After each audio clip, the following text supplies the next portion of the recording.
out of the frying pan and into the fire after Newcastle's 7-2 defeat to Barcelona at the new camp. We go again against Sunderland, Tyne-Wear Derby against the Mackems, against our arch rivals.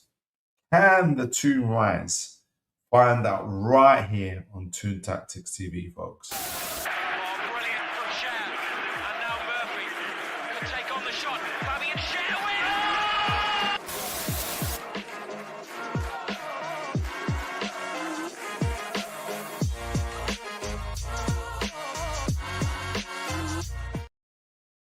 All right, folks. I hope you guys are all doing. I hope you guys are all. I hope you're all doing. I hope you're all doing well. I hope you guys are all blessed. I hope you guys are having a phenomenal day and a great week. And it doesn't necessarily mean whatever you're experiencing at the moment whether it's victories, whether it's failures, whether it's successes, whether it's losses, whether it's indifferent, whether it's a bit of the same, whether it's monotonous, whether it's exciting, whether it's even a bit tragic or a bit sad and concerning, whatever it is.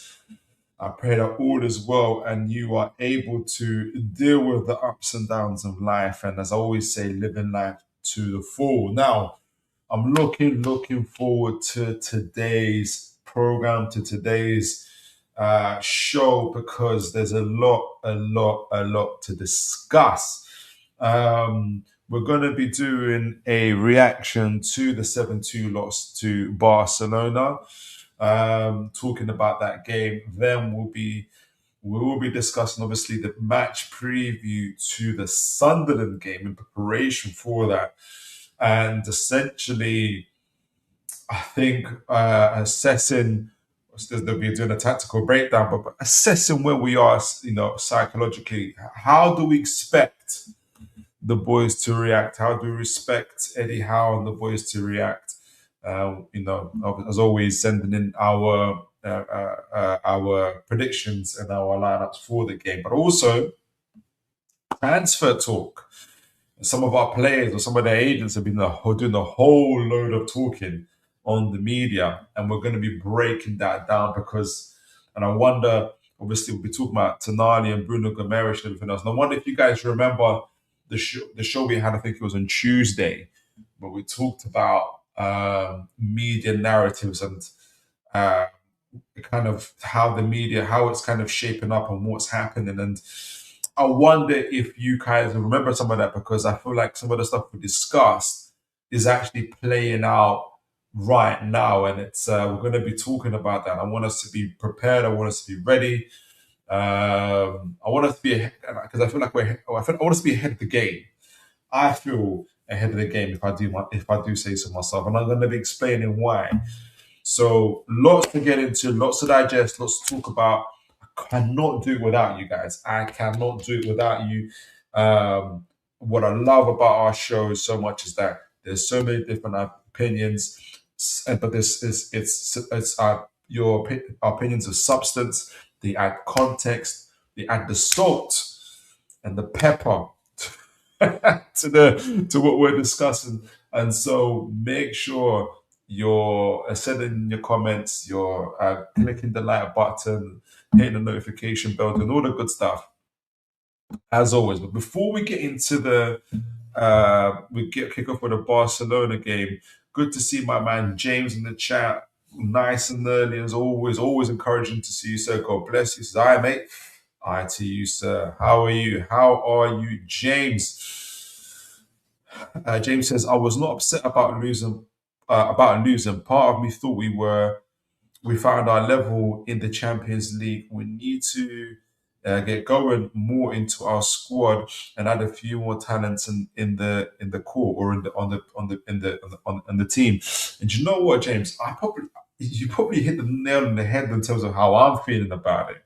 Quite honestly, in terms of perhaps reaching our level and kind of seeing where we're at. But also essentially get the main thing is we've got to get going again. We can't, stay on this. I think Eddie Howe's message, in the press conference was like that. They asked him, "How are you going to get going?" You know, for himself, he said, "Yeah, I'm fine. I'll get going. It's the players, isn't it? It's obviously they were out on the pitch and everything else. I know what Eddie Howe means. He's been through it all. He's seen bailiffs at Bournemouth. He's seen relegation. He's seen it all. Like, and so not just in terms of that, but what he understands and what I think I understand. We as Toon fans understand is that this is a journey. This is a marathon. This is all part of the growth. This is all part of the experience and everything else. So we can't. It's important not to get too high, not to get too low when we're on this journey together. So I agree with you a lot in terms of what you're saying there, James. Now, I'm not gonna. Well, here's what. Look, let's. I wanna. I'm not gonna go through like every goal. There's too many goals. Most of them aren't ours, so I'm not gonna do that. I wanna give my overall take. I wanna get you guys your kind of overall feeling about the game and essentially what happened because you were kind of gonna break it down. There's the two legs. Obviously, the game at St James's Park. So it's kind of broken down into four halves, right? Obviously, there's two legs. We played two games, four halves, right? In the first leg, two halves. In the second leg, two halves, right? Three of those halves, so three and a half, three quarters of those halves, right? It was very you couldn't really separate both teams at all, right? It finished 1-1 at St James's Park. And if it wasn't for the last two kicks of the game, one, the trip on Almo, and two, the Lamine Yamal's penalty, which made it 1-1, Newcastle would have won that game. Okay. Then we head into obviously the new camp at Barcelona. And the first half was, my prediction was going to finish 3-2 to Newcastle, right? And when it was 2-2 in that first half, it was certainly heading to be that way in terms of my prediction. But the point is, it finished 3-2 in that first half. But the point is it was very, very, very, very tight. And we saw, by the way, I know that the scoreline, and probably justifiably so, really, overshadowed a lot of things. One, Elanga got two goals. Barnes got an assist as well. I think Hall got an assist as well. And that first half was incredibly, incredibly tight. And I felt that I would say almost every Barcelona goal, also in the second half, but in the first half as well, nearly all the Barcelona goals were due to our mistakes. Players slipping, players giving the ball away. And there was some chances that we had that we did also take away. This is not taken away from the incredible performance that Barcelona put up, but you've got to also talk about what happened. And I thought this was incredibly tight. Now, before I talk about the second half, I want to also add the game before the first leg, which was when we lost 2-1 to them. That too was an incredibly, incredibly tight game, right? Everything changed in that second half of this leg, which is obviously you can see here in the momentum bar right here. And before I even get, let me talk about it now. Where we shipped 4 goals within the space of what looks like 30, 40 minutes. 3 of those goals within 18 minutes. And I think there's a lot of things there. There's a lot of really good tactical breakdowns. And I think the one thing, or there's a couple of things I'll say is this, and then I'll read the chats and see what you guys are saying.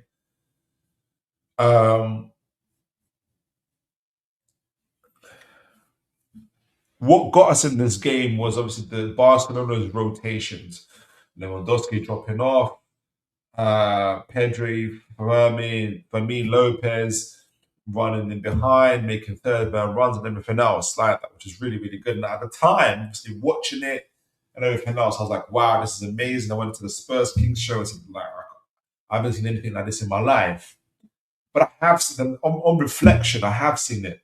I have seen this before. Newcastle have seen this before, right? Rotations and third man runs isn't anything new. I don't know if you guys remember the game that triggered my memory was this is a little bit while ago now. I think it was last year when Jackson was playing for Chelsea still, and I think we lost 2-1 to Chelsea. And it was Jackson who was dropping off and Byrne that was following up, and Jackson was just flipping him, turning him, and it was causing all sorts of kind of issues at the time. Obviously, we didn't lose 7-2, but that game really, really opened us up in terms of in terms of teams dealing with man-to-man presses, right? And I think it was the same in this game, obviously to a much higher, more lethal velocity. And really, it was a lack of communication between our players. There's so many, literally for all the goals, and you would have seen the breakdowns, whether it's the goal that I think they scored that made it 4-2 with Fermin Lopez, Tonali not tracking his runner. At the same time, Chow making the wrong decisions in terms of going for, I forgot who the player was on the left hand side instead of just holding his lines. Byrne not communicating that to him, and that kind of made it 4-2 from then on. And there was something that took hold of that game. You can feel it in the atmosphere and everything else, where heads dropped really, and uh, we were just getting open and open again. People were, you had defenders following Lewandowski out of all people, who hasn't got the pace to get in behind you. Why are we following him? I have no idea. Why don't we just hold our lines? So I think I personally think when they reflect on it, like I had to reflect on it. Like I said, when I was watching it, I thought, I haven't seen anything like this before.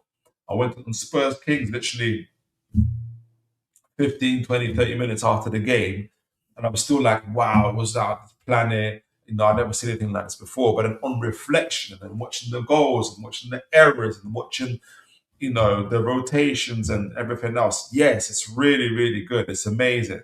But it's not anything that we haven't seen before. And it's not anything that with communication and just making the right decisions that we couldn't have prevented.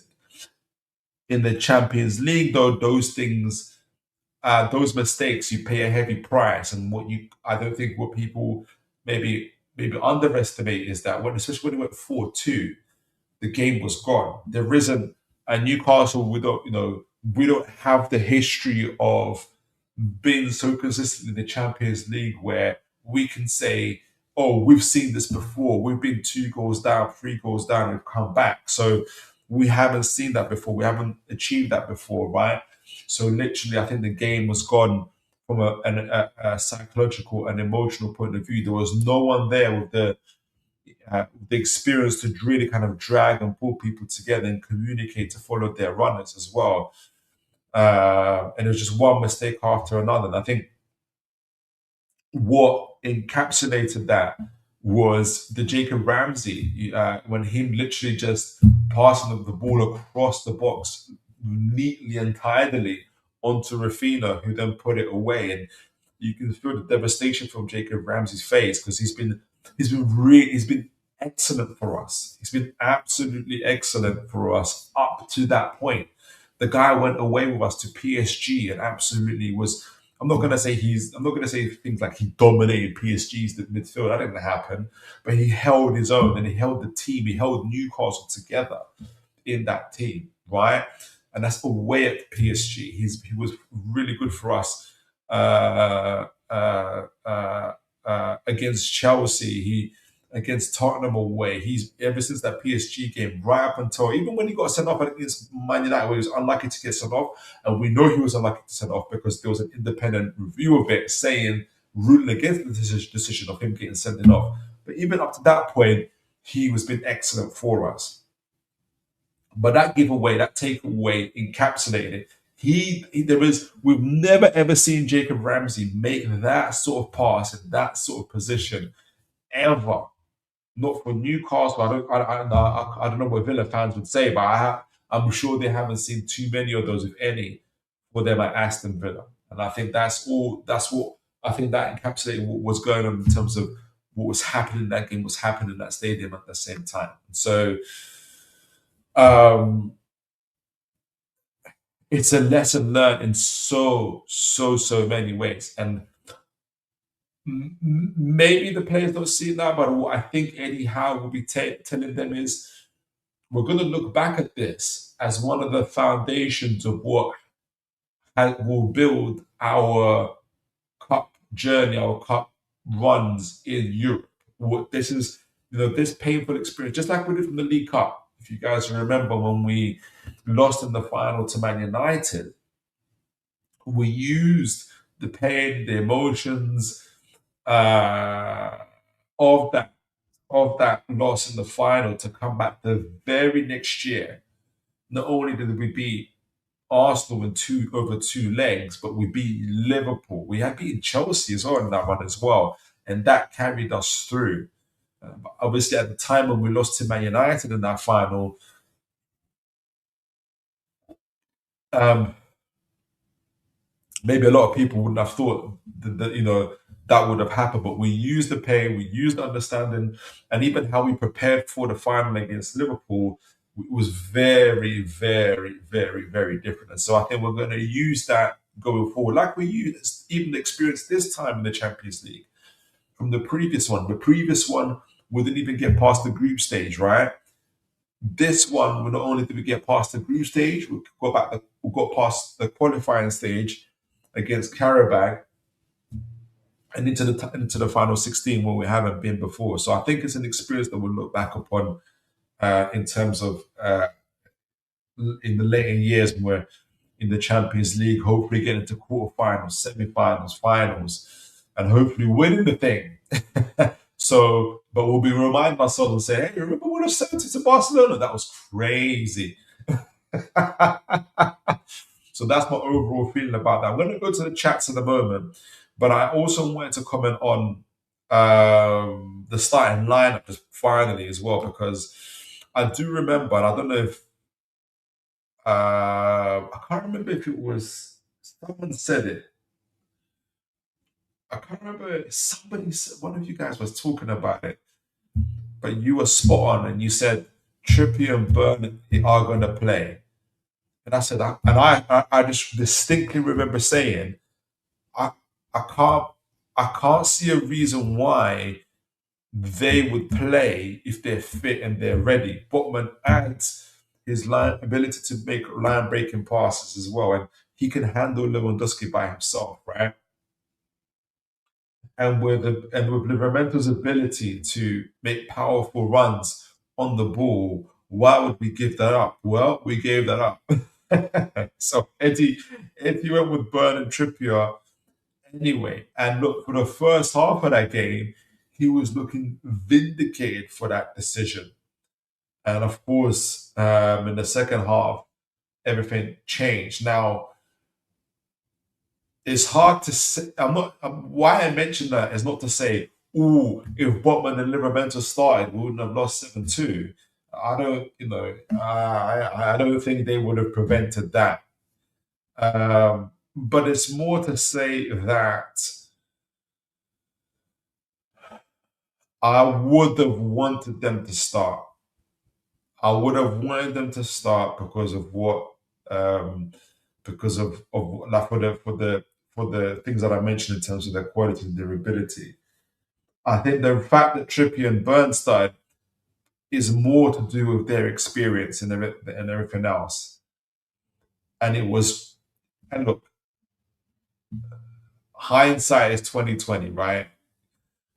If Eddie Howe knew that it would be Trippier that gives away the penalty, if Eddie Howe knew that the second half of the game would turn out how it is, then I'm sure he would have made a very, very different decisions in terms of that going forward. But I can't help but feel that we missed a trick in terms of not playing those guys going forward. But yeah, that's the main thing I wanted to say. It was we reached our level. It would be a learning experience going forward, a painful one, but sometimes I think painful experiences and painful losses are sometimes are the best are the best are the best teachers. And so and I think we'll look back at this and say this is one of the founding this is one of the foundations of our in terms of our growth as a football club going forward.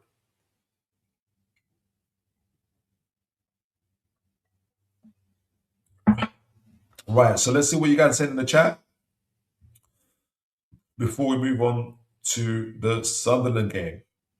Right, so James says, excuse me. So James says, we've done this season just over 60 matches. Is it 60 matches now? Let me double check that. Is it 60? Have we done 60 matches this season? Have we done 60 matches this season? Let me just double check. That'll be incredible if that's the case. Share this tab instead so you guys can see what I'm doing. Have we done? I forgot. Where do I check how many games we've played? How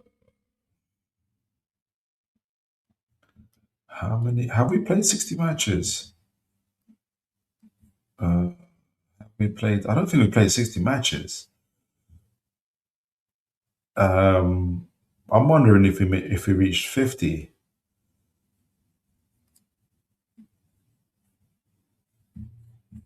Come on. How many matches? Overview.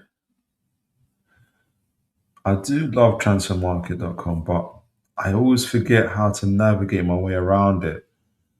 How many matches have we played? How many matches have Newcastle United played? How many matches have Newcastle United played? I can't see how many matches we played. We played 30 in the Premier League. How many matches have we played? Squad, full squad details, position stats. Maybe it's in the stats. I don't believe it's. I don't think it's 60. Barnes has been involved in 50, so that's a good indicator. So maybe 50, 50 plus have we played? Anyway, something like that. But I don't think it's. Correct me if I'm wrong, guys. To be honest, let me get back to mine, and I'll finish the chat. Where is it? Ugh. Where is it? Where is it? Where is it? Where is it? Where is it? Where is it? It was on Sofa Score here. Right. Sorry, I digressed. So we've done this season just over 50 matches, 60 matches. I think it's must be about 50 something. It's actually surprising to me because we're doing eight league matches in the Champions League as well. You mean for the final games left? Yeah, we've got 8 games left. Yeah. How many games have we played this season? I'm so curious now. In fact, let me ask. I'm so curious now. How many? Maybe I might have to do a Google AI. How many matches have Newcastle United played this season? I'm curious now.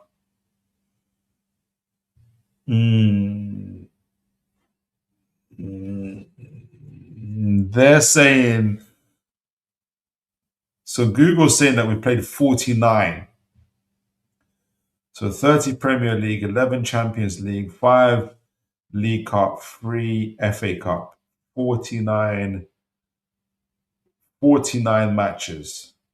Newcastle United have played 49 matches.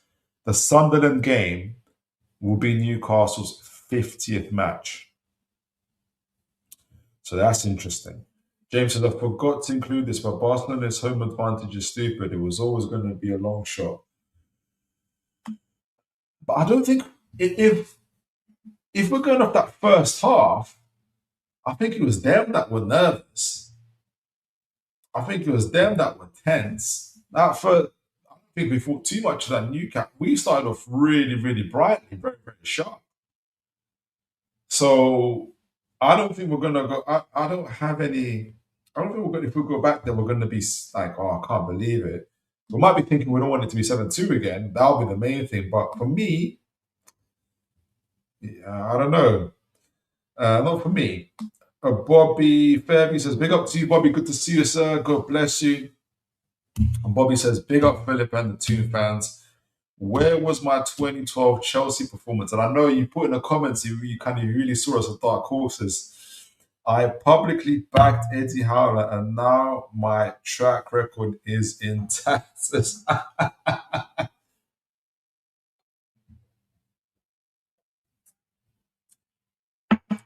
That is true. We all get it wrong. James says in 5 matches for Barcelona, 17 goals. Not many clubs often do this, by the way. No, they don't. They're a very good team. They're a very good team. It was you, James, that said it. That was it was you said that Burn and Trippier would start. I think it was you. Yeah, you're right. You were dead right. You were dead right. So 50. Yeah, Barnes. Transfer was funny because they're saying Barnes has done 50 games, and then Google's saying 49 games. So I don't know. Right. So, folks. So that's the Barcelona game. Hopefully, we return to the Champions League as soon as possible. Let's move on to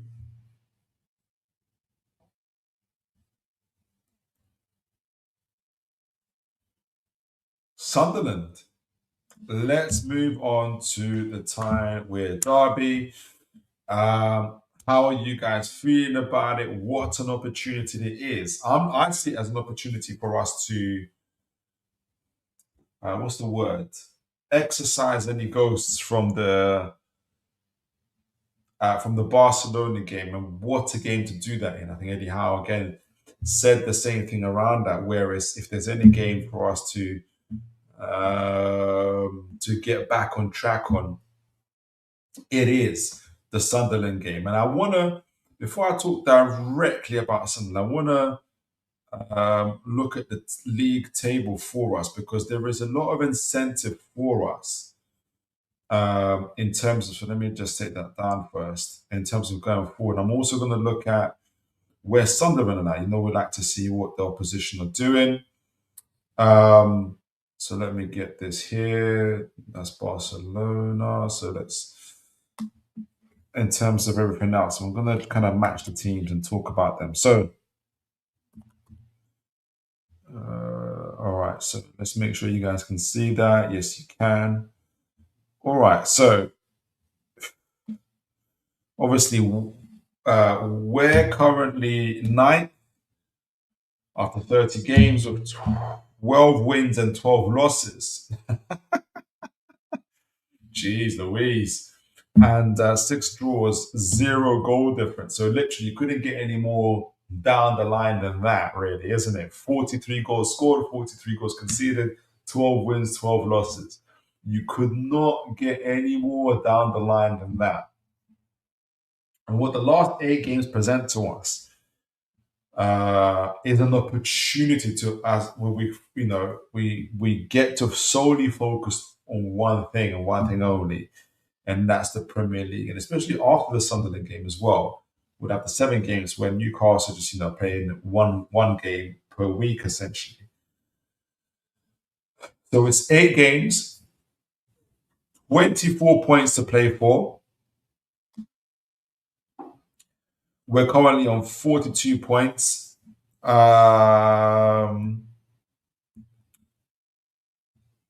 We are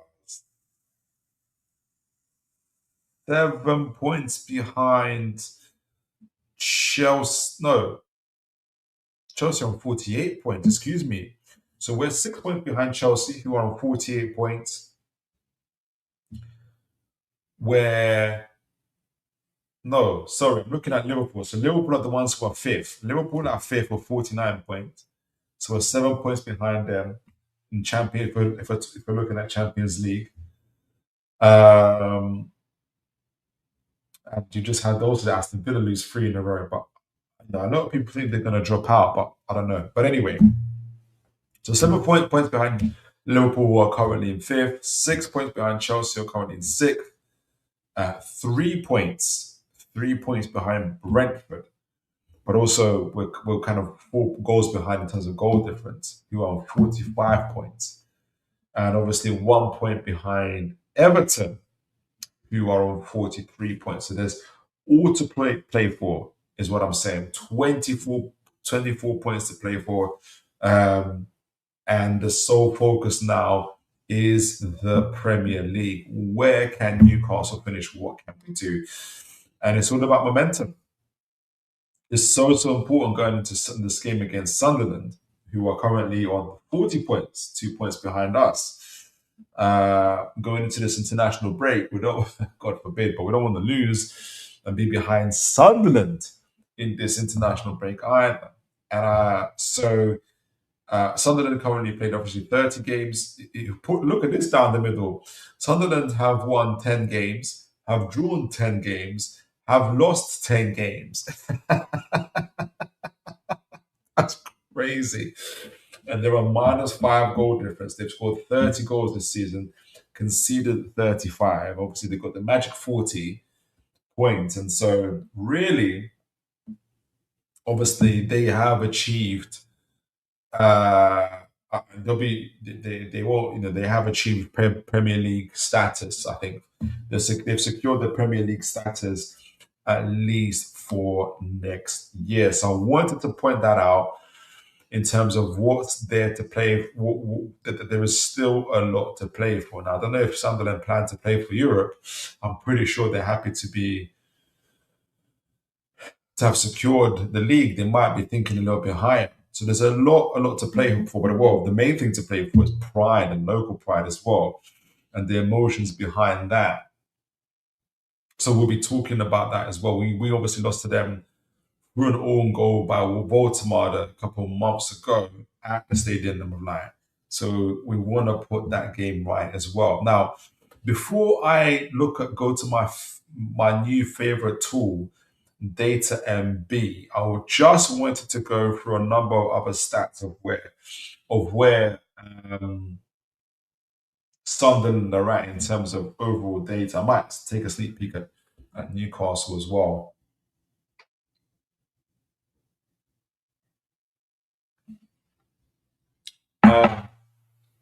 To give us a flavour of where Sunderland are at.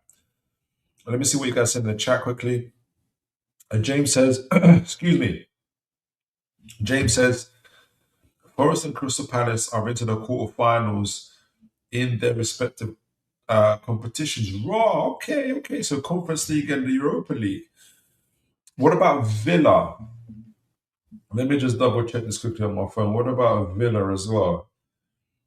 Forest and Crystal Palace. Forest are fighting relegation. I think so. Palace aren't quite safe just yet either. Forest are through, yeah, you're right.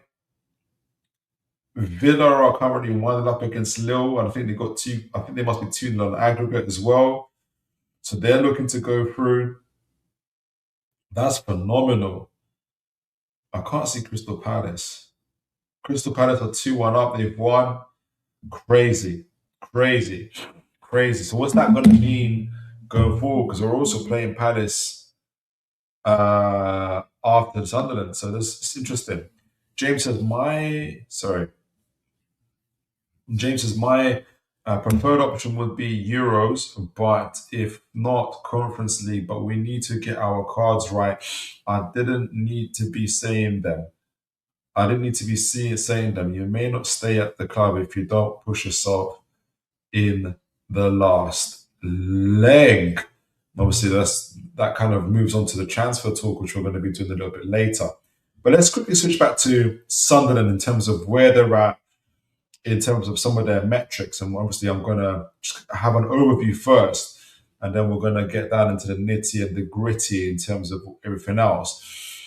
So obviously, they've won 10 games, lost 10 games, drawn 10 games, -5 goal difference. But underlying metrics, overall on the pot mob, attack, defense, everything put together, they're currently ranked 13. I think they are 13th in the league, right, as well. So they're pretty meeting those.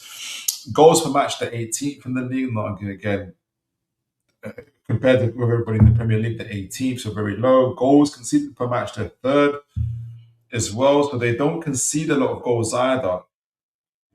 So they're just behind Man City and Arsenal. So they're very, very hard not to crack. Average possession against, again, one of the lowest in the league of 7. They're 17th in the league, 5th in the league for clean sheets as well. They've got very, very stubborn defense, but their attack isn't very good. Expected goals, they're 19th in the league. XG difference, 18th in the league. Shots on target per match, 19th in the league. The big chances created in the league, they're 17th in the league for that. Big chances missed, they're 15th in the league for that. Accurate passes per match, 20th in the league. They don't have a lot of possession either. They're quite low in terms of long balls. So they're not really like a long ball team. Accurate crosses per match, Newcastle are first, which is interesting. Sunderland are 19th in the league, and they don't get too many penalties either. Touches in the opposition box, they're 19th in the league. Corners, Newcastle are top for that. Sunderland are 18th in the league, again, so good defense, not very good attack, essentially. XG defense, XG conceded, mid-table in terms of that, 12th in the league. Interceptions per match, 13th in the league, as well as fairly low. Possessions won in the final third, 17th, so not overly a high pressing team either. Saves per match, third in the league. So their goalkeeper is fairly busy. He's one of the busiest goalkeepers in the league as well. So what do you guys make of all that, really? From my point of view, is again stout defense, although it can be tested. Attack is fairly blunt, but they've done enough this year to get it over the line. Really, this is their XG table. If you guys can see that, let me quickly zoom in. So where are they? Newcastle are currently 6th in the XG table. I think we're 6th in Bobby's table as well. I don't know if Bobby's here. He can correct me if I'm wrong, but either we're 6th or 7th from Bobby's table as well. If you look at ours, we have 40. XG says that we should have 45 goals. So we're underperforming by at least 2 goals. Teams are overperforming their goals against us by at least 5 as well, in terms of their defense. Whereas Sunderland, look at Sunderland's XG. What this is saying to us is that Sunderland have been very, very lucky. Sunderland, if you're looking at their metrics, the XG, chances created for and chances created against, if they were on the XG table, Sunderland would be deep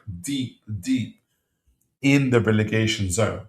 Part of the reason for that is that their XG, so chances created, they've created enough chances to score 28 goals, whereas I think they've got like 30, I think it is, right? So they're overperforming by 2. And the other thing is, in terms of XGA, or not XGA, is XGA where they've conceded chances? Yeah, it is XGA. They should have, according to XGA, conceded nearly 43.9, so nearly 44 goals. But instead, I think they conceded like 32, 33. So really, opposition teams are underperforming against them by 9 goals. and really they're overperforming the season by 10 goals. So whatever it is they're doing this, so the way the manager is setting them up, they should be losing way more games, conceding way more goals than they are. But maybe it's the heroics of Xhaka, maybe it's the emotions and the patches, emotions at their home ground. In fact, let me see their home form. Let me see how their home form is compared to their away form. Yeah, and this is it. I was about to say before saying it. So what is it that's doing it for them? Their home form is very, very, very good. Like very, very good for a team that's just come back in their first game. If you look at their home form, obviously 15 games played, 7 wins, 5 draws, 3 losses. So they got 26 points alone from their home form. And they're actually on a +8 goal difference. So it's their home form that has carried them through. But if you look at their away form, oh, Sunderland are just above relegation zone. So Sunderland don't travel very, very well. Hopefully, they don't travel to St James's Park very, very well. Away, they've only won 3 games. They've drawn 5. They lost 7. They've scored 8 goals away and they've conceded 21 goals away. They are minus 13 goal difference when it comes to away form. And really, as I said before, it's their home form that has dragged them across the line. Now, Newcastle are 9th in the league for our home form. It should be, in my opinion, better than that, considering how great our crowd is and what a fortress we've been for most of the season. We obviously played 15 games, won 8 games, drew 10, and lost 5 games at home.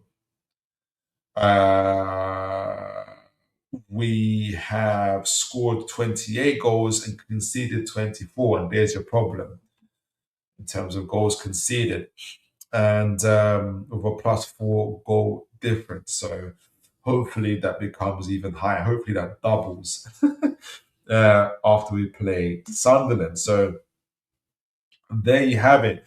Some of the metrics do not bode well for Sunderland at all. Home, they're very good. Away from home, they are not very good. But someone might say home form not home form flies out the window when it's a derby, and there could be a lot of truth to that. But we'll have to see on the day, essentially. So before we kind of also look at another stat in terms of the game itself, and then we'll go to the tactics board. Let me see what you guys are saying in the chat. Does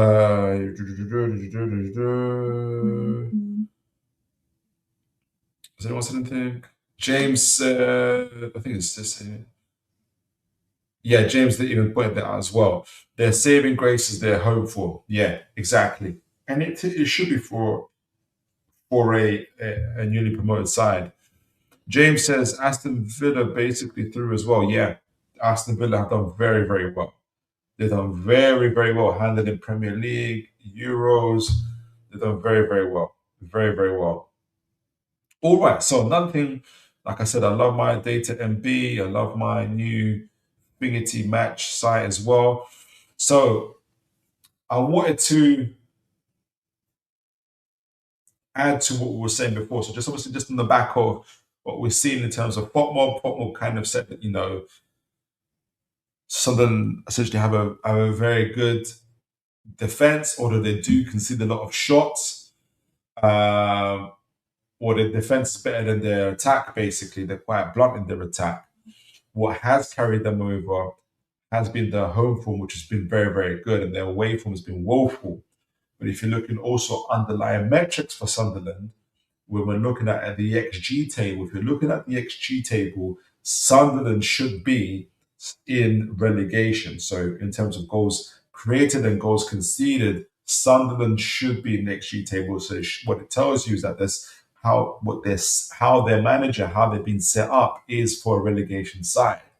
But what's carried them over, as we have seen, is, I think, number one, well, one of the factors is Xhaka, the quality of Xhaka, but number two, and in whatever order it is, has been their home form, where they've got the majority of their points this season. They've got 26 points at home this season. Now, data MB. So this is showing how the teams match up. And let me kind of break it down to you. Now, these metrics are used also in Y Scout. So this is why I like data MB. It's allowing me to be a little bit more accurate and everything else. Now, it's measuring the team's physicality, which is essentially talking about, we're talking about physicality. It's talking about, let me make sure I get it right, because I was all looking at this up. But in terms of physicality, you're talking about running, you're talking about um, uh, uh, it should cover aerial duels. So yeah, it tracks the physical. So duels one, so aerial and ground duels one, the percentage of aerial on ground duels one. Let me get back to my thing. Where is it?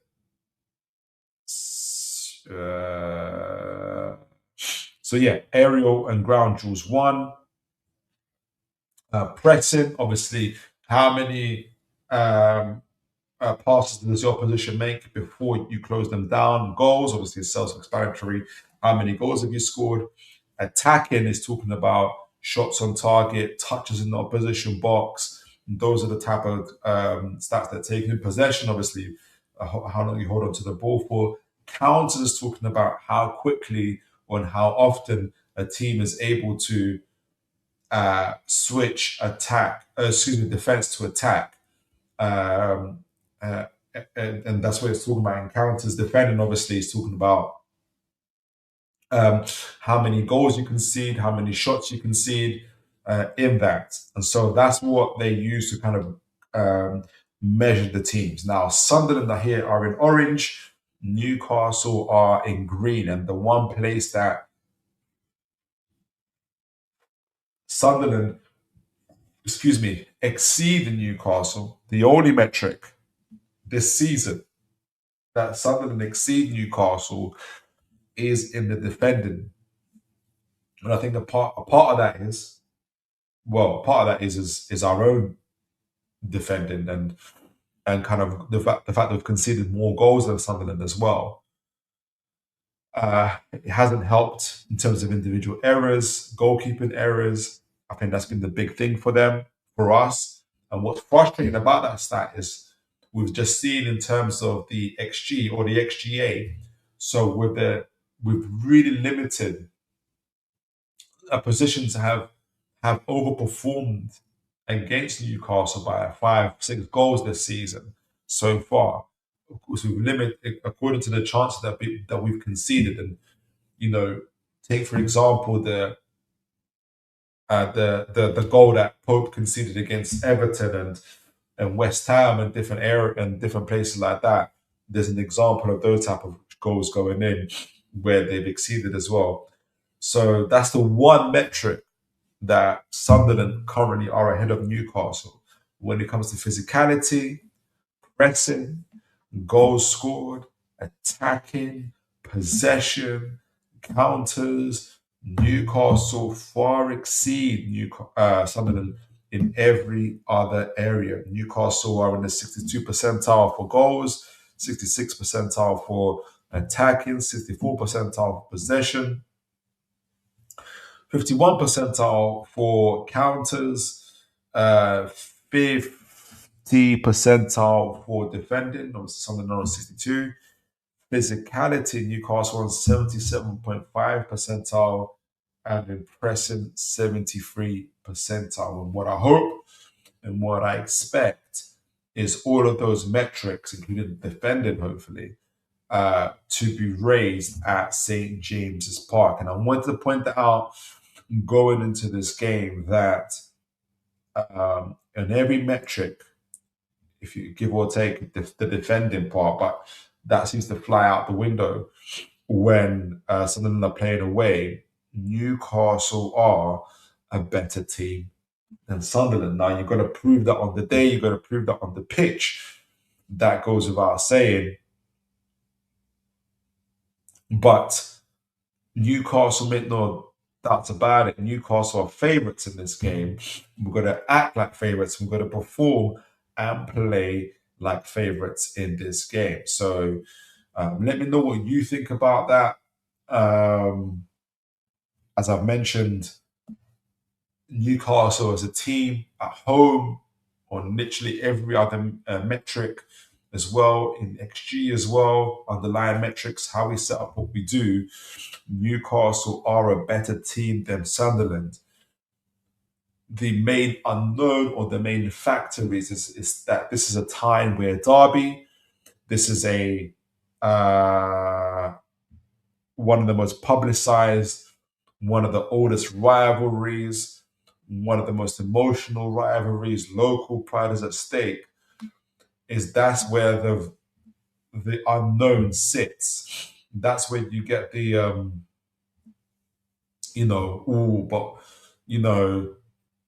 what could happen here, essentially, because that could go out the window with the emotions riding high, but also Newcastle going into this game on the back of Barcelona defeat, the 7-2. Where are we psychologically? Where are we emotionally? You guys let me know. I'm going to read the chats in a moment. That's all going to play a part in this game. And I think Sunderland are also coming into this game from a 1-0 defeat against Brighton. But I think also, and this is where I don't know if Bobby's still here, because I read to you the XG stats and the metrics and everything else. How is it a wonder that despite Newcastle dominating Sunderland, literally on every metric, bar defending, and even that, Newcastle, when you look at the XGA conceded, are far better in terms of limiting chances compared to Sunderland. How, despite all of that, Newcastle are only 2 points ahead of Sunderland. In the Premier League. And I think going back to Bobby again, there's something to that. We saw the table that he released recently about the divergence between where the results are and how the team has been set up. There is a divergence, and has been for a little while, about how Eddie Howe is setting up at Newcastle, which is to win.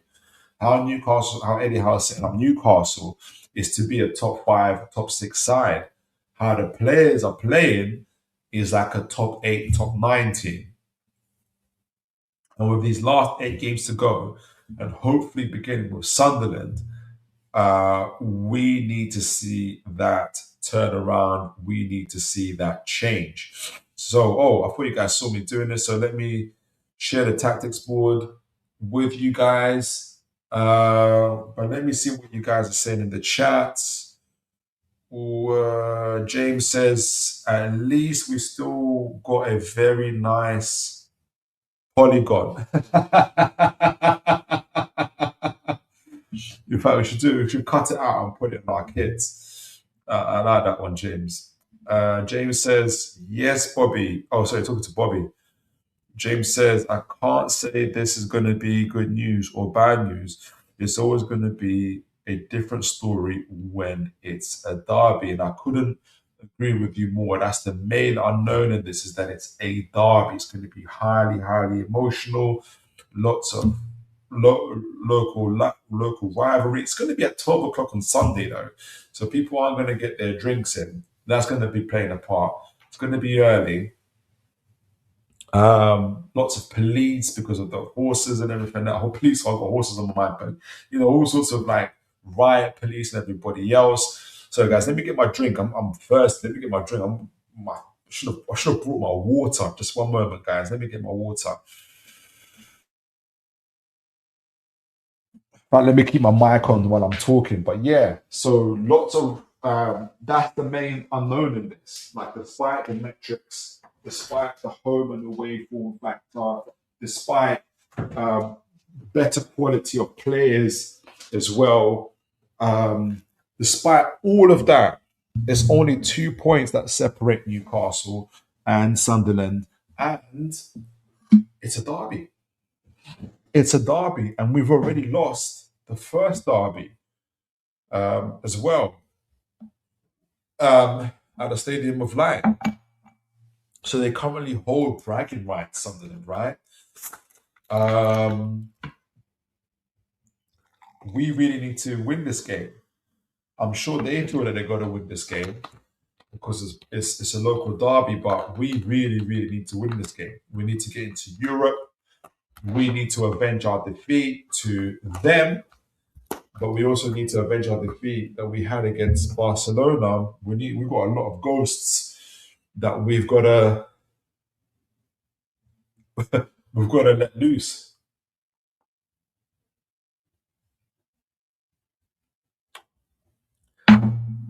And all of that is in this package. James says, the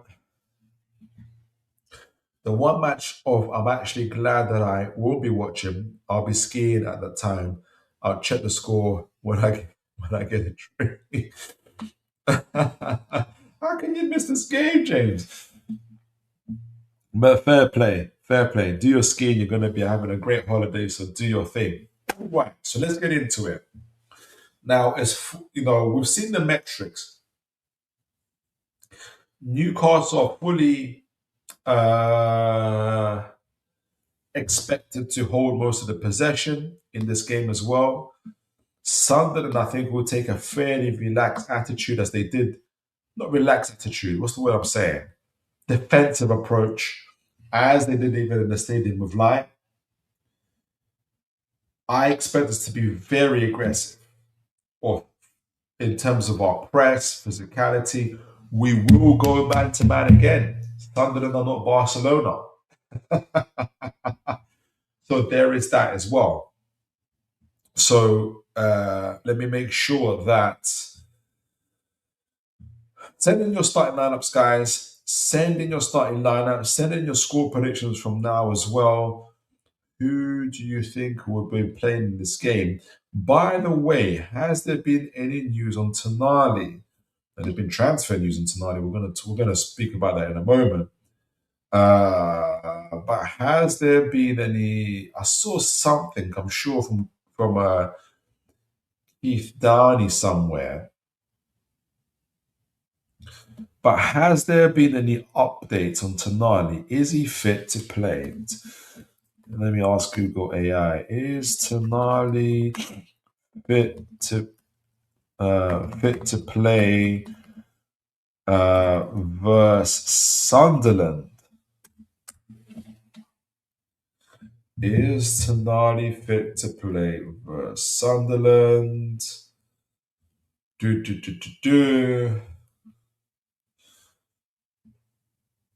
So there's been MRI results. A scan on Thursday morning provided some reason for optimism. So we scanned today, ruling out any serious structural damage or major muscle injuries. Current outlook: while the injury is not as severe as first feared, he remains in doubt for the derby as the club monitors his recovery and lingering swelling. Eddie Howe has confirmed that Tonali's a doubt, noting the player was also managing a recent illness prior to the groin issue. A final decision on his availability is expected following the assessment on Friday.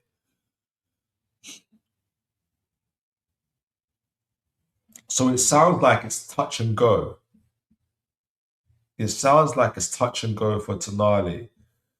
James says Ramsdale, Tino, Chow, Botman, Hall, Willock, Ramsey. I want to put all. Yeah, I agree. I think not this one. Hold on. What have I missed? All right. So let me see. Let's go. Let's see who's gonna. What does that mean for our first team? All right. So obviously we played on Wednesday, Thursday, Friday, Saturday, then Sunday kickoff. So plenty of time for recovery before the internationals.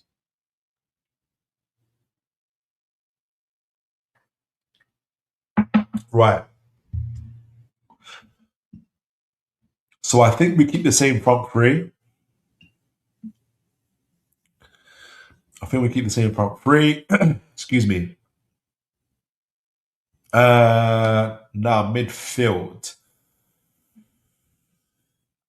Ooh.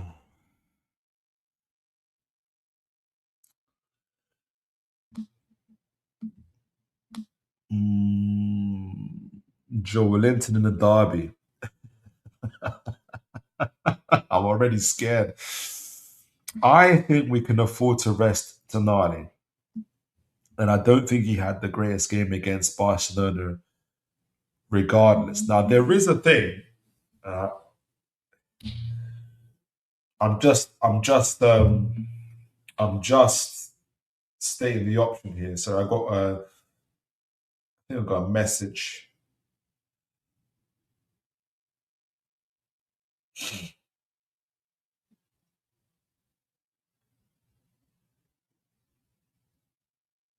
Bobby sent me a very, very helpful message in terms of the map. I don't understand it just yet, so I can't do it on the show. But if Bobby's there, he can explain it to me. Now, the Arkans Razor says that the simple choice is the simple answer is usually is a simple choice. A simple answer is usually the best one. And what I mean is that if Tonali doesn't play, Willock comes on, right? And I think it was Willock who came on against Barcelona. There is the option for Voldemort to play. He had a decent game against Chelsea, but it's not what we want. I don't think it's what I don't think it's what Voldemort wants. We already have a midfielder who's decent, and that's Willock. So I think Willock plays. And I don't mind the midfield of Willock, Joe Linton, and Ramsey. I think we can work with that. Right, so defense. Trippier.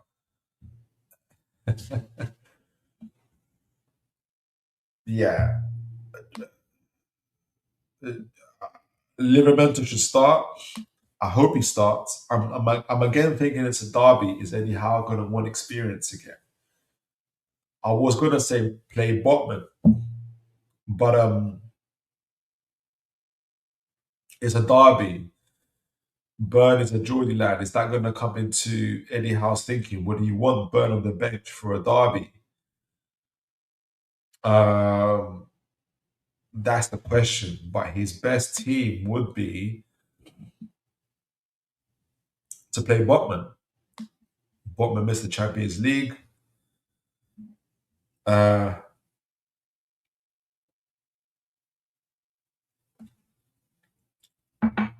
He's rotated. It should be fresh. Both Botman and Livramento will be fresh and ready to go. And I think we keep Ramsdale, Chow, and Hall as well, who should be able to have a break during the international. So that's my hope, at least. Though I am questioning whether he sticks with Burn rather than Botman, which would be a concern for me. Now I fully expect Sunderland, as they did against us at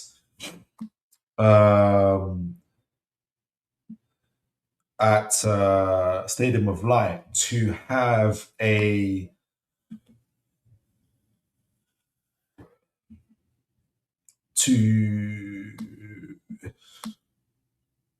stick with a back four. I know Ballard, I think might be a doubt, but also going to 5-4-1 with Xhaka going in between the centre backs when needed, and have very tight lines as well to prevent Newcastle to make it very difficult for Newcastle to play in between the lines, right? So kind of in a general state of play, as they did against us in in the home time. And this is where I think Newcastle, especially playing at home, especially after everything that happened against Barcelona, everything that happened against Sunderland, everything that happened against Sunderland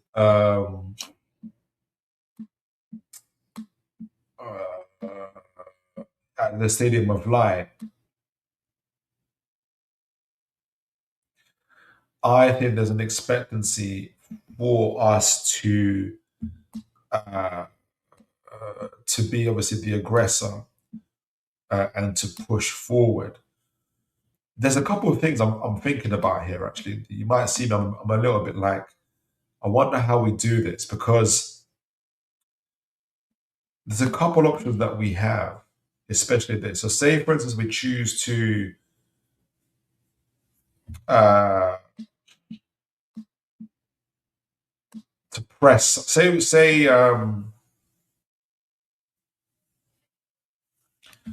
Say we come out with the ball, for instance, and there is one where obviously Livramento inverts with the centre back splitting, and we kind of come out like this way, which is very, very possible. We did it. Obviously, we saw the goal that we scored against Chelsea. We kind of get that kind of play as well.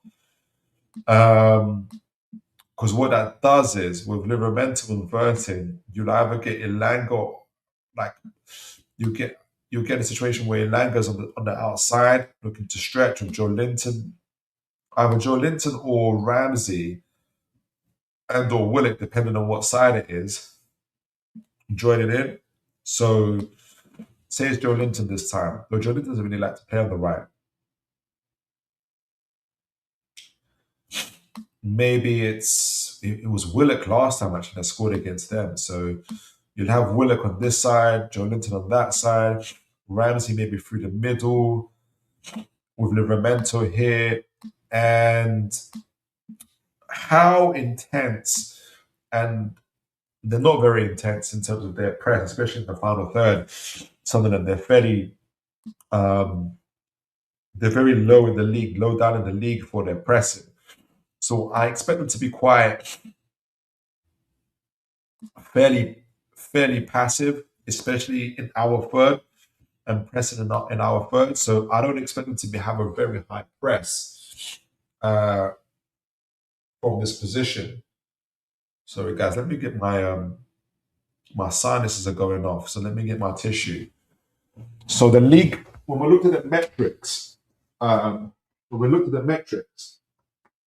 in terms of Sunderland winning the ball in the final third, they were very, very, very low down the table. So I don't expect Sunderland to be pressing us and trying to force turnovers in our half.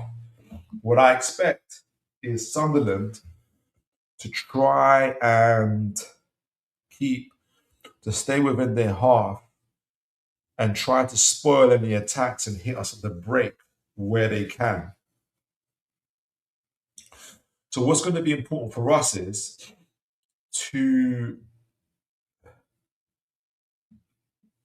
make sure that we open up the pitch as wide as possible where we can.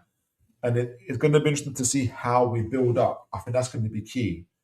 I think what's actually going to be key is Ramsdale. And what's been really good is that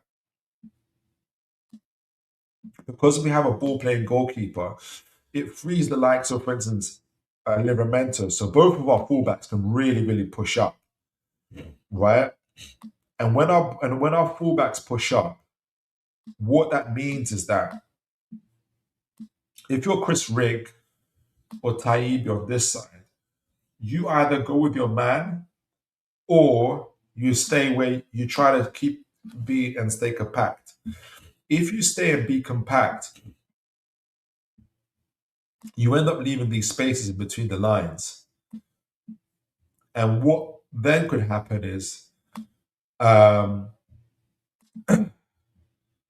say we attack down the left where most of our goals have happened, you then start creating these type of situations where you'll either have maybe Barnes on the outside with Hall driving with the ball, and Chris Rigg has to meet him anyway, and then Joe Linton. And when you start 4 minutes, I hope this works today. Is it working? Yeah, brilliant. and then they start getting outnumbered. And then what would happen is you start getting these threes on threes, even with Xhaka dropping in. Even with Xhaka dropping in, you'd have players getting pulled out of position. Then you have Gordon here on these sides here, if you guys can see. And all that is from the fact that we've stretched the pitch, and it causes these type of disruptions. So I think our fullbacks are going to be very, very key, whether it's Hall on this side or Livramento on the other side, in stretching the play. Now, because of Hall's ball carrying ability, again, if you're Chris Rigg, right, you've got just how Taibbi had the choice on the other hand of Livramento. If you're Chris Rigg, you either get tight with Hall and try to stop him from traveling with the ball, because Hall releases the ball almost when he wants to, right? You either get tight with him and try to slow him down, but what that happens is then obviously you create the spaces, or you try and stay compact and not allow don't come out to meet him. But then all that creates is that it forces your team to go back. It forces your team to go back. And all that happens is that we get closer to your goal anyway. With either Joelinton on the sides, Gordon on the sides, Joelinton through the middle, or Barnes will go through the sides here. Gordon will go here, Joelinton will go through. And you start seeing Hall on the other side either playing out wide into these areas and trying to get in behind you, right? And that's where I just think that's where it's going to be very interesting to see what sort of approach Sunderland play. What I think they'll try to do is obviously keep the ball in front of them. So they'll try and drop as deep as they can and as quickly as they can as soon as they see us coming out, right? So blocking any space from going out behind them. So what's going to be very, very key, even before we get into the situation, is Newcastle moving the ball, and there's movement. There's plenty of movement for instance, for the likes of Hall, for whoever the fullbacks to get into. What I hope to see happen is Barnes being able to get inside as much as possible, because that's where he's very, very deadly. I know nobody wants to see Joelinton play left wing, and he's not going to be playing left wing. That's going to be Barnes. But for the sake of setting the attacks and wanting to make sure that we've got our best players in front of the goal, it does take Joelinton to come in. Sometimes even Joelinton from this point of view. What has been really, really good is you see Hall giving the ball away here to Joelinton, and these underlapping runs that Hall makes as well into these spaces. That's been very, very crucial. I do think Hall's going to be very, very crucial in unlocking this Sunderland defence and kind of driving in and causing all sorts of problems, hopefully, with opportunity for us to have cutbacks. And it's going to be a similar-ish type of situation with Livramento on the other side here. So Sunderland are in a 4-5-1, 5-4-1-ish type of formation. Ballard, Rigg, Gertrude, Hume, Alderate. Where is it? So we can't be slow coming out. Broby's going to be, again, they're not going to be pressing too much. I think what they'll try to do, if Broby's here, obviously try to prevent us from going down the middle. What's going to be key for us is, as I've said, is our fullbacks pushing up like this, stretching the pitch. So going forward, so with Taibbi, Livramento, Ramsey maybe picking up the ball, Willock taking up positions, either making runs in or in behind. Either forcing Xhaka to drop in and hopefully open up space here for the likes of Joelinton, maybe even Barnes picking up these spaces here and getting in behind like this. Hopefully you see these type of situations. if there's gaps forming, but that'll be difficult. Even then, either down the sides here, with Elanga willing to stretch the pitch, I think that's going to be very, very key. I think I can imagine Elanga being staying on the flanks quite a bit here and keeping the likes of Hume busy. And it's going to be what's going to be very, very important is Willock making these runs here and keeping the likes of Alderate and Xhaka guessing as to what to do. Because the more Willock makes these runs, the more then there's less eyes on, for instance, the likes of Gordon and keeping everybody kind of busy in these areas, and hopefully also leaving space for the likes of Barnes and others to get it behind. Now, like I said, is Sunderland are going to want to avoid any of that space from happening in the first place. They're going to want the game to be played in front of them. So I see them dropping deep as quickly and as often as possible, with the hope of trying to hit us on the break. I know that Broby's a strong boy, but I still fancy Botman and Chow up against them. So but what's going to be key for us is then trying to create these overloads on the flanks. And I'll read the chats in a moment as well. Sorry, guys. It's trying to create these overloads on the sides here. You've got Tayebi, Hume, Alderate. Xhaka is going to be very important in terms of trying to make sure there's no runs in behind. Let me just delete those ones here. How can Newcastle get on the back here? I do also think is that we've got to be open to getting crosses in early. So sometimes we're not always going to get in around the back and have neat and tidy ways to kind of get in and around them. Sometimes what I hope is that we get maybe crosses in early, whether it's Livramento or Hall, and we're getting Joe Linton in the box as well. Otherwise, what we've been good at is being able to, again, stretch the pitch, put Sunderland in the situation where we can disrupt their lines a little bit. Lots of movement is going to be very, very key. Unlike what we saw against at Sunderland when we played them at the Stadium of Light. Lots of new movement is going to be key. Again, fullbacks are going to be key. Livramento with the ball, distracting the likes of Tayebi and Hume, having to get onto him and creating space for maybe Elanga when he then drops in on the inside, with Ramsey being able to support. So then you start creating these 3s-on-3s or 2-on-3 situations and forcing them back. And again, so creating space for the likes of Gordon and Joe Linton in and out the back as well. So that's going to be very, very crucial for us. The other thing, lastly, before I go to the chat, is us pressing Sunderland as well. I don't know how Sunderland score most of their goals. So it's difficult to say, but obviously defending set pieces is going to be important. I don't imagine Sunderland are going to, if they do play out from the back, that's on them.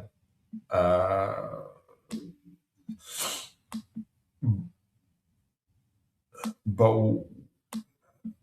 we're a pressing side. We're very good at that. So I personally wouldn't recommend it, but if they do, and I hope they do it, if they're playing from out the back, the likes of Chris Rigg, Broby, Tayebi, Malik Chow, and or Botman. Where's Botman?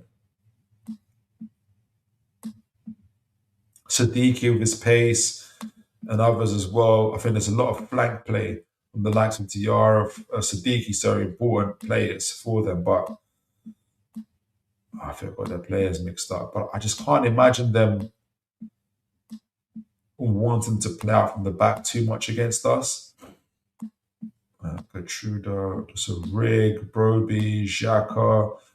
And I think the other personal jewels is going to be Joe Linton on Xhaka and or Willock or Ramsey on Xhaka. I think Xhaka's going to try and keep away from Joe Linton. Maybe Joe Linton should keep away from Xhaka because that could get fiery. But I can imagine Sunderland doing all the tricks in the book, trying to slow the game down as well. So it's going to be important for us to be on top of them. I can't see them playing out from the back too much, to be honest. Where is it? Elanga is here, Willock, Ramsey. Yeah, I can't see them trying to play out from the back. That'd be quite dangerous for them. I've got their players mixed up. um,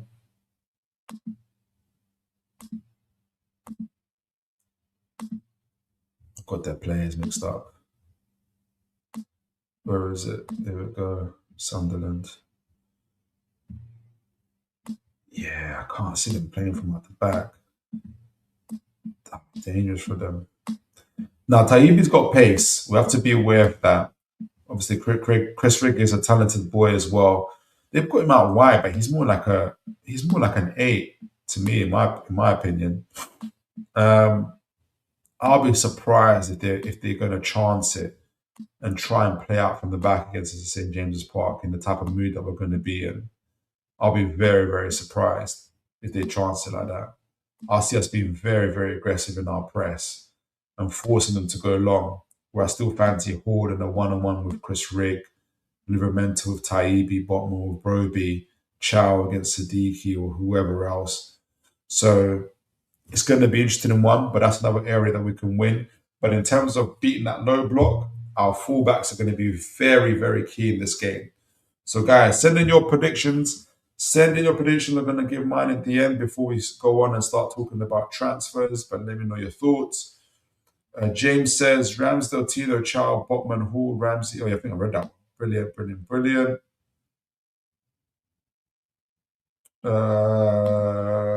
James says, so what I've heard, that the Tonali, it's good news. It won't be serious, but he'll be released. He'll be released out for Sunderland and hopefully back for Crystal Palace. That makes sense because he'll probably go internationals as well. Bobby says their math looks more complicated than it is. It's basically a graph. Oh, so that's the graph that you sent me. Thank you for that, Bobby. By the way, it's basically a graph of the change in my weighted net XG with a trend line to show the team performance since game week 13. Right. Okay. I'll have to get onto it. Oops, sorry. I nearly deleted someone by accident. Big up to you, Wobojo. God bless you, sir. Good to see you.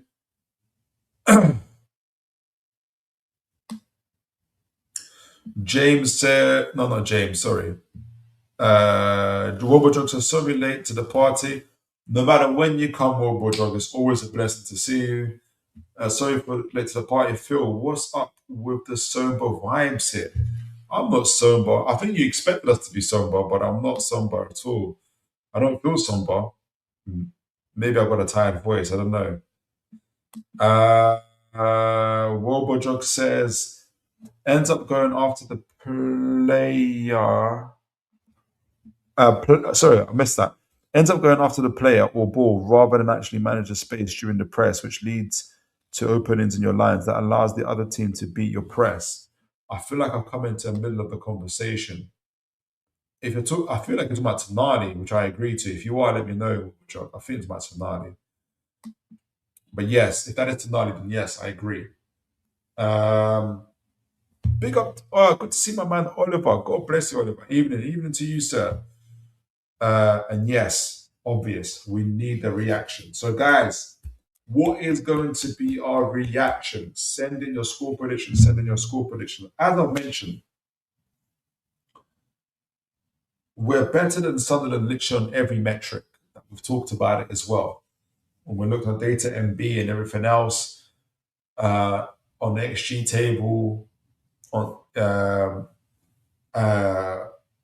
in the league, it's a lot closer. That's the annoying part about it, but that's just the league. They're on 42 points, they're on 40. But their away form is woeful. It's been their home form that's carried them through. We owe them one. We have to not only respond to the Barcelona defeat, but we have to play against our local rivals.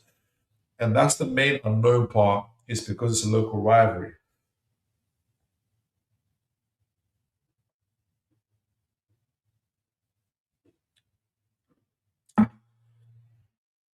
especially before internationals, we need to show a reaction. We need to give our fans something to shout about. Oliver says, Sunderland have dropped off massively recently because I think we win 3-0. Thank you for sending your predictions, sir. And guys, send in your predictions too. Please do. Now, let me look at it before I give my result. I see them playing in the low but quite a bit, actually. And I think if we're smart and we kind of drop them in and we keep players, in, again, our fullbacks are going to be very, very key, but also the players on the edge are going to be key in trying to get goals in. I'm going to go for a...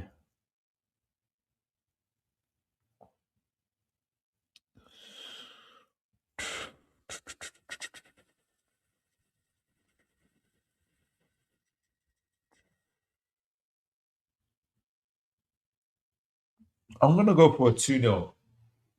I'm going to go for a 2-0. I want to go 3.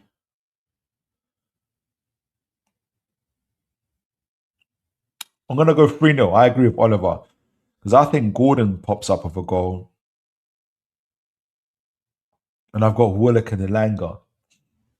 So I'm going to go for a 3-0 Newcastle victory. Let me know your guys' thoughts. Send in your predictions. Send in your predictions. Big game, huge game that we're playing, and I am looking forward to it. Now, we're going to move on to transfers. We're going to be doing some player scouting. I'm really, really looking forward to this because, first of all, we're going to look at transfer news. But even when we're doing that, guys, please do send in your predictions. I'm very keen to get your thoughts. Now, before we get into player scouting, there's a lot to talk about there as well. Like I said, the market is taking shape. This summer market is taking shape. And I, for one, am following the news and following everything that's happening. Because I want to be on top of things. I want to be on top of the narrative and how everything is shaping up. Now,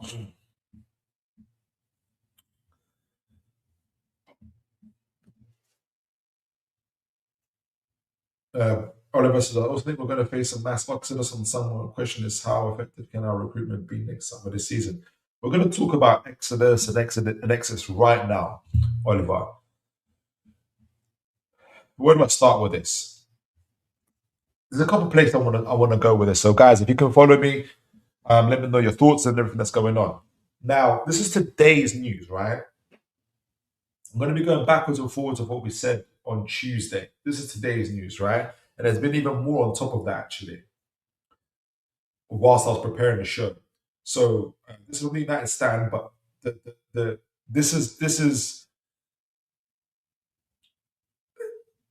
this day hit off in the morning with Reuters. Reuters. Anybody know Reuters? They're like, you couldn't get any more credible. Reuters is like a worldwide, like BBC News, even like higher level credibility, right? And the first thing they said was essentially, I didn't get to read the full article, but the quote is that Man United are in advanced talks with Bruno Gomes, right? Man United are in advanced talks with Bruno Gomes, and that he's open to the move. And what followed up that was a number of articles then from. So I'm trying to get back onto the thing. A number of articles also relating to Mr. Tonali, saying, hey, Man United are also looking at Tonali, Man City are looking at Tonali, all these other things. Now, and then when it eventually got to the point of both the Tonali and Bruno Gomes camps are fighting against each other. This is from Ben Jacobs. At the end of the January, reports came out linking Tonali to Arsenal. although Arsenal denied it to make it clear the market that Tonali is exploring options for Newcastle not get Champions League football. A few months later, it reads here, apologies guys, my son is kicking off. The Gomeres camp is hinting at what they're doing behind the scenes. Both players are aware of if the other one leaves. This is a crucial line. Both players are aware if the other one leaves, the other won't. So they're trying to get a potential move in place before the other does. Now, that's the last line I want to look on. Right? So both players are aware. This is from Ben Jacobs, the United Standard, right? In the back of everything. Both players are aware that if one leaves, the other won't. So they are trying to get a potential move in place before the other one does. If you guys remember, if you guys remember, I was just trying to see if there's a. We talked about this on Tuesday, and it was from the Iron newspaper. We're going to read the Iron newspaper article today as well. And what we said is that, my opinion was this, from what I got from the Iron newspaper, because the Iron newspaper on Tuesday was basically saying that it was saying a number of things. What Newcastle's strategy is for this summer going forward, and that is that they want it to be front-footed. They didn't want to be reactive like they were in the previous summer. Obviously, the Paul Mitchell leaving, it made us very reactive. What's on our heels? This summer, we want to be front-footed. And what the article said is there's a lot of reshaping and restructuring of the squad. It made a number of things about the possibility, for instance, of maybe Voltemada and or Wissa going and maybe keeping Osola, depending how things shake up, that kind of restructuring. And what they talked about the midfield, what they specifically said about the midfield is, if you hear us, being Newcastle, if you hear us going to recruit, trying to get another midfielder in, I mean, it's because we are expecting the exit of Joe Willock. They named Joe Willock.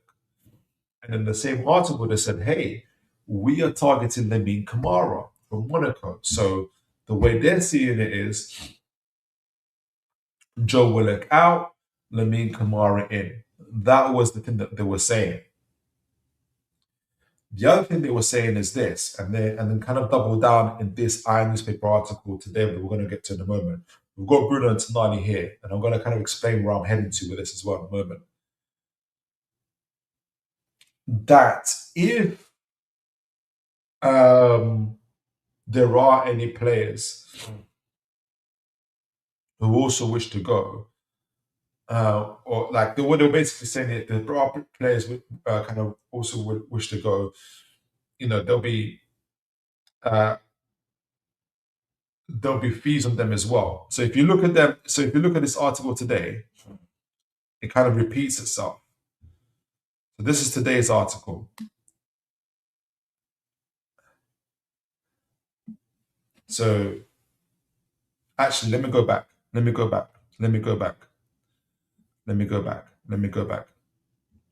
So what's fueling this Bruno Tonali and Bruno and Tonali information being released to the point where now everybody's clocking on that these two are just fighting against each other to try and to essentially what they're saying here is only one of them can leave. I said on Tuesday's show is this, because one thing they said is that if you hear us looking for another midfielder, it's because we're expecting Willock to go. We're not necessarily expecting our other midfielders to go. Should that happen, then they'll be open to it. And what I said in that was reading between the lines and trying to think like a sporting director, trying to think like what Ross Wilson, what I would do as Ross Wilson, and what I think he might be doing. And what would make it front-footed is this. We've got 4 players. There's more, but there's a front line of 4 players that we know who are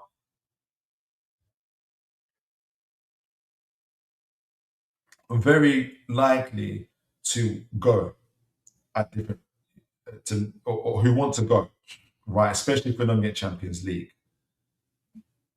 Bruno Gomes, Tonali, Anthony Gordon, and Tino Livramento. And then Tuesday, I was saying that for me, Tino is like the most likely because City have been looking for him for a long time. There's a lot of conversations around that. And I'm going to circle back to Tino in a minute as well because there's a lot going on here. What I would do, and this is what I think is beginning to pan out because these articles are saying it now. I would say, as Ross Wilson, 4 of you guys want to go. Bruno, Anthony Gordon, Tonali, and Tino Livramento. But we can't let the 4 of you go because that would be detrimental to the team. You're on contracts anyway. Now, I came up with a number, me being Philip. I came up with a number as we can let a maximum of 2 of our first team players go this summer if we don't get Champions League this season. A maximum of 2. Right? And it'll be on a first come, first serve basis to any potential buyers, meaning we've given a valuation of Bruno Gomes of 80 million. We're giving them a valuation of Tonali of 100 million. Whether it's Man United, whether it's Liverpool, whether it's Arsenal, whoever it is, whoever is the first team to meet our valuations will be the team to get those players. And what seems to be patterned now, and this is just my guess and my speculation of what I would do, because what that allows me, or what that would allow Ross Wilson is to have the front foot, rather than being reactive to the pressures of, I want to go from players, and then those players using, and then buying clubs using the fact that players want to go as leverage against us to get lower prices.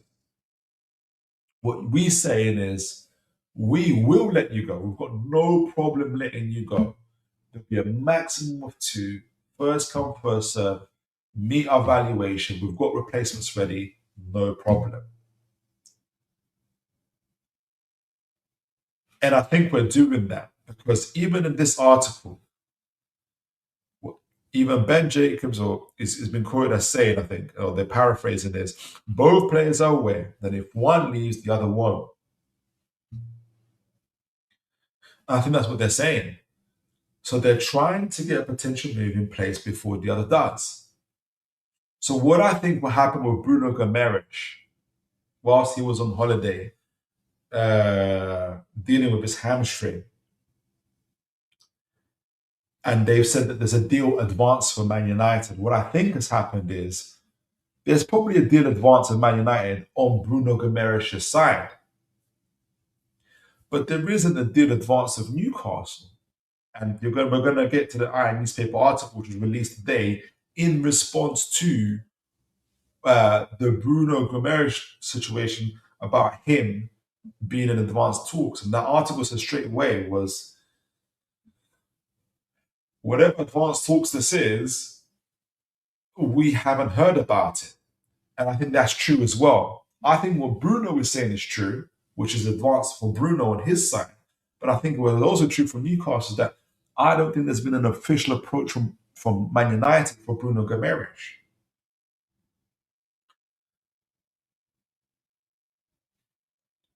I partly think that because, especially in the midfield market, Man United and other teams have a lot of options.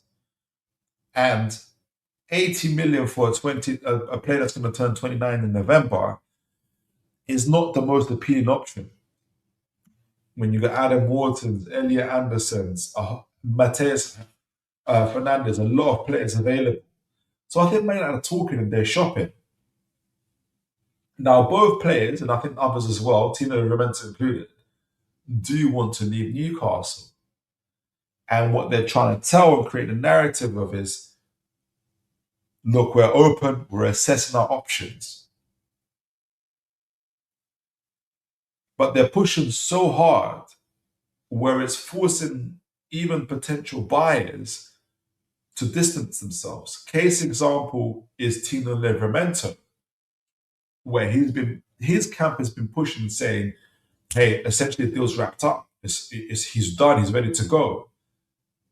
And it forced even Fabrizio Romano, and I think this is on behalf of Man City, to release a statement to say, there's nothing close. There is nothing close with Tino Livramento. Like, whatever rumors there is nothing close. And that's because they're shopping as well. Because at 70 million, which is what we're valuing him at, this is a premium price for a right back who's not available, whose availability is questionable. So a lot of players are pushing. Those players are pushing. They're making themselves available, but they're pushing a lot. And I think it's quite because they want to play Champions League and everything else. So I think for a change, I think was how it's shaping up to be. And it might not always be like this. Is Ross Wilson has put himself and Newcastle in a better position of strength in terms of what we're doing going forward. And this is what I mean when I say position of strength.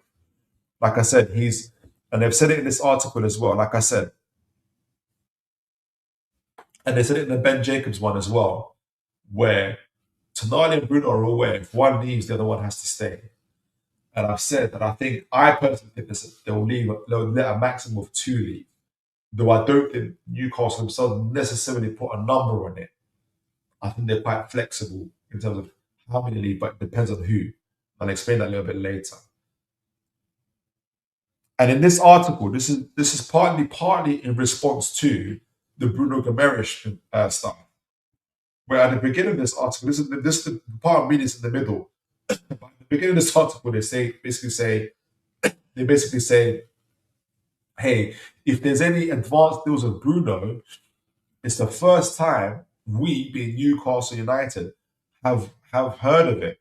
And I believe that. I think they're obviously very aware that the players want to leave, but they haven't received any official approach from Man United. But in this article, it goes on to say again, talking about Newcastle strategy. And this is what they say. Obviously, they've listed the names that people are looking at. Anthony Gordon, Tonali, Bruno Gomes, even Lewis Hall people are looking at. They go on to say this. And this is Mark Douglas. And I think Mark Douglas is talking to Ross Wilson, the sports director. And guys, let me know in the chat if you're following what I'm saying. Because I feel like I've gone here, there, and everywhere, and I'm worried that I hope I'm not losing the thread of thinking of what I'm saying. But here's what Chinese people are saying. The good news, Newcastle are in a position of strength on all of them. When they say all of them, they're talking about all those players that people are looking at for. Bruno Gomes, Tonali, Livramento, whoever else, Anthony Gordon. Newcastle in a position of strength. Okay, why are they in a position of strength? The price is quoted. So the price quoted will be sky high. 80 million for Bruno, 100 million for Tonali, 70 million for Livramento. Anthony Gordon, you're looking. There was some reports saying anything close to what Isak went for. They being Newcastle, absolutely won't sell all of them. This is the key part. This goes back to what I was saying. I think there is a number they will sell. They will sell. They absolutely won't sell all of them. And the sort of names they are looking to recruit, Lamine Kamara, maybe even higher, we are told, being our newspaper, will send a message on their ambition. Right? So we are looking to be ambitious. We are looking to get better players. But there's also a caveat to this, which is if they have a European campaign to plan for. So the final 8 games, Newcastle have to get Europe, right? Doesn't have to be the Champions League, that would be lovely. It could be Europa, it could be Conference League. They can strike for that now with more time in between league games. They can retain their best.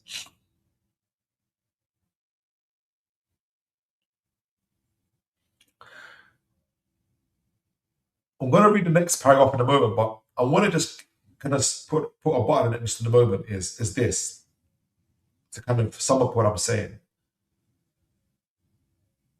Newcastle United are on the front, are putting themselves on the front foot. What they're saying to players is, we will sell. We will let some of you go. No problem. We'll let all of you go, but we will let some of you go. If our evaluations are met, we will not stand in your way. We won't stand in your way if our evaluations are met. We won't make negotiations difficult or anything like that. So players, clubs, agents, intermediaries, they can all talk to you. You can settle your personal. You can uh, uh, get your personal issues sorted out with them, and we'll wait whoever that your personal contract sorted out with them, and we'll wait for them to approach us. The door is open, right? In Philip, I would say there's probably 2, maximum 3 they'll let people go.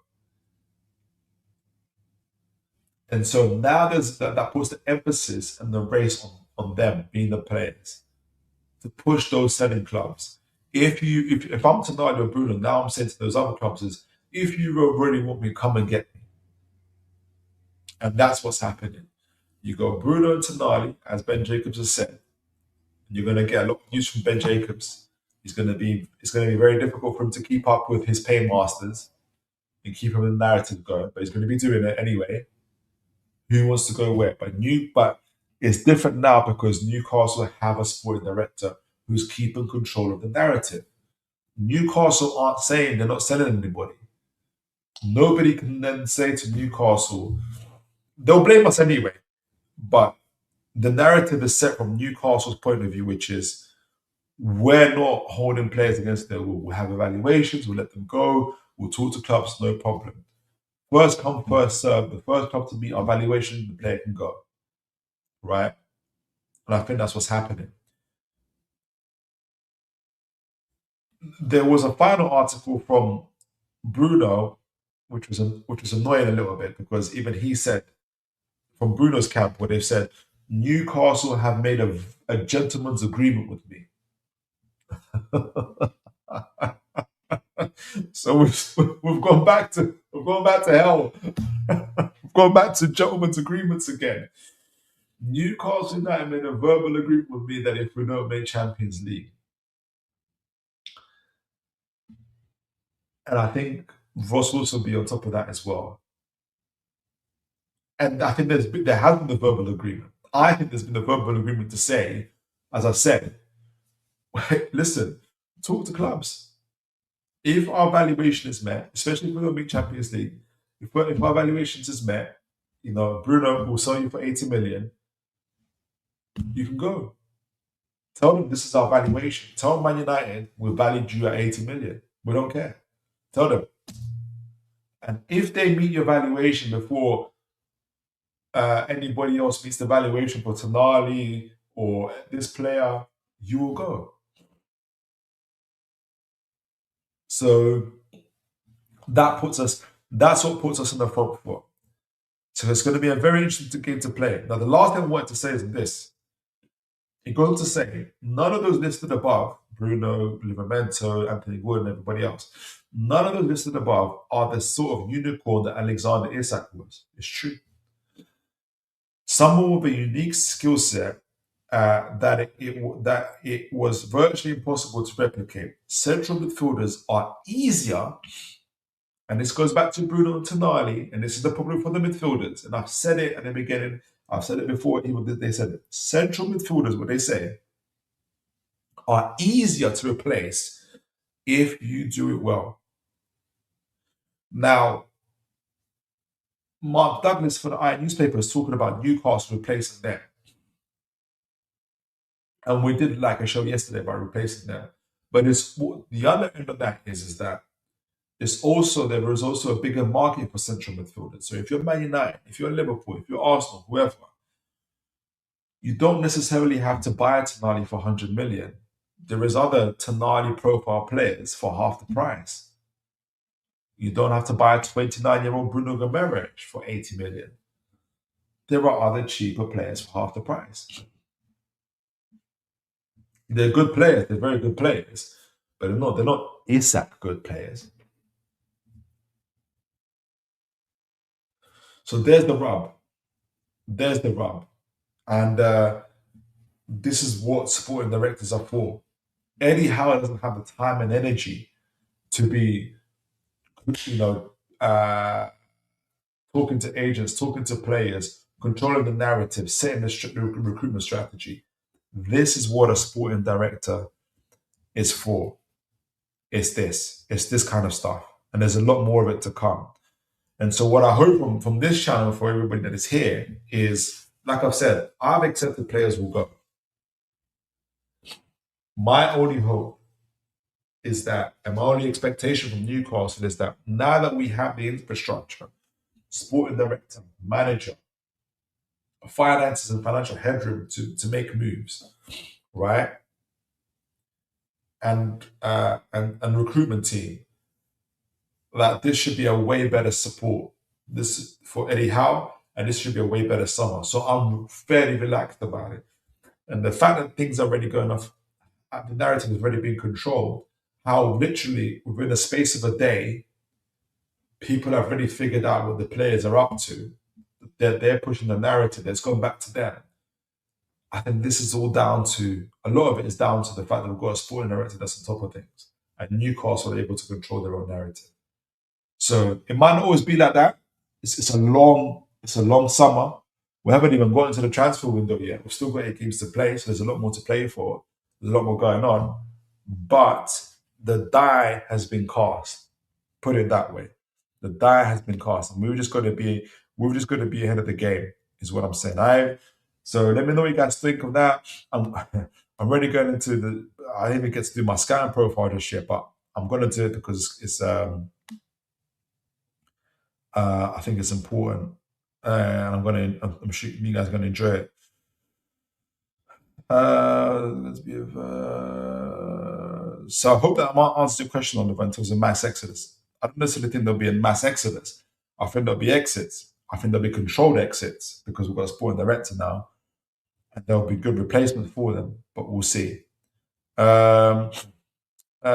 James says, looks like Man United is going for the same defender that we're looking for, backup for Lewis Hall. Who? Hugo Bueno. Possibly. James says, I'm less worried about Bruno though. I think because he's got a family here and he's confident, but I don't think he wants to move. And this is the same for Lewis Hall. No, I think Bruno wants to move. I think Bruno Guimaraes wants to move. I think he really wants to move. Family or no family. His problem is Tonali wants to move as well. That's Bruno's biggest problem.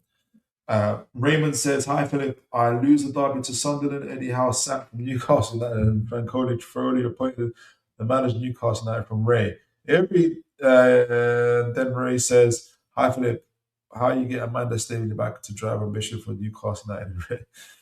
Amanda Staley is not coming back. I don't know much about the other manager, but for me, I'm Eddie Howe in. But I appreciate you, Ray. Bobby says, Philip, sounds like he's setting himself for another summer of heartache. Sounds like he said heartache. Aren't all of these players past their 3-year anniversaries? They have the power. Tonali's past the 3-year anniversary, his contract's been renewed, so he's got 3.5 years left in his contract. It's, I think, similar to Bruno. I think he's got, this summer, he'll have 2 or 3 years left in his contract as well. I think he'll have 2 years left in his contract. Gordon has 2 years left in his contract. Tina's going to do, but the hardest contract is Tonali because he's got 3.5 years. I think the other guys got 2 years. I don't think it's heartache for me. Maybe because I'm looking at, I'm more like I'm seeing it from a sporting director point of view, and we've got a sporting director. For me personally, I don't know how you guys feel. I'm seeing it play out how we've talked about it since Tuesday, and I've accepted that players will go, but I've accepted they'll go on our terms. I think we'll have a quota of players that will allow, in terms of numbers that we're allowed to go. I think those players are well aware of that. And Bruno and Tonali are well aware of that. I think the agents are aware of that. Intermediaries are aware of that. Buying comes aware of that. Everybody's aware of Newcastle's stance of where they're at in terms of their players. So from Newcastle's point of view, we've set our agenda. So I'm already with that. It's up to them what they want to do. Now it's the ball is in the buying club's courts. Tonali and Bruno, you can see it. They're doing their best to get sold. They're doing their best. Who goes first is up to their agents and the buying clubs. Villa fan, big up to you. Congratulations today. God bless you. Says, yesterday proved La Liga are better than the Prem. I don't necessarily think that.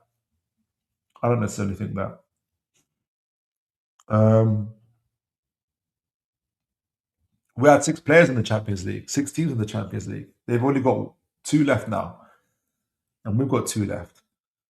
I don't think it proves that to me. Not me personally. Top teams, top talents. I think in the Premier League as well. Bobby says, if I were Newcastle, I'd use the summer as an opportunity to do a rebuild with a new manager. No. Why would we do a new rebuild with a new manager? Do you know how many? Number one, Eddie Howe, like I said, is a top manager. Number 2, with the rebuild that we have with a new manager, you're setting up the manager to fail. You've had managers, Bobby, who have been doing rebuilds one after the other, and it's not working well for Chelsea. I think the best thing that Newcastle can do when all the other teams are sacking their managers and losing their continuity, losing their consistency, and the best thing Newcastle can do is to keep their manager. And not even just for that reason. The main reason is that he's an elite manager. The second reason is the best thing is to keep the continuity, especially when a big rebuild is headed for Newcastle. We are going to see. They already said we could be recruiting 68 players, maybe even more, depending on how many of our starters leave. The worst thing we can do now is also to have a new manager on top of that. That's just too much variability, in my opinion. All right, so I'll leave another 2 minutes to read the chat, and I wanna do the scout profiles as well, because I'm going to be going into 2.5 hours into the show, which is a lot, which is great, but it's a lot. Villa says, fan says, I think Barca get PSG and watch how PSG make a joke out of Barca. Yeah, I can see that happening.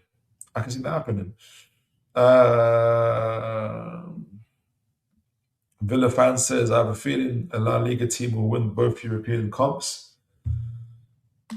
We'll see. Adnan, God bless you, says, who will rise? How mates and not Newcastle? Who's How's mates? Bobby Fairview, I hear you, but unfortunately, it's not about the years left. It's about the number of years that have expired. Any player who's past 3 years can force a move at the highest bid. Yeah, and that's what they're doing at the moment. But what I'm saying is that we've made it clear to them and to any prospective clubs, as the reports have said, is Bruno Tonali. Newcastle aren't fighting it, so Newcastle aren't fighting the exits.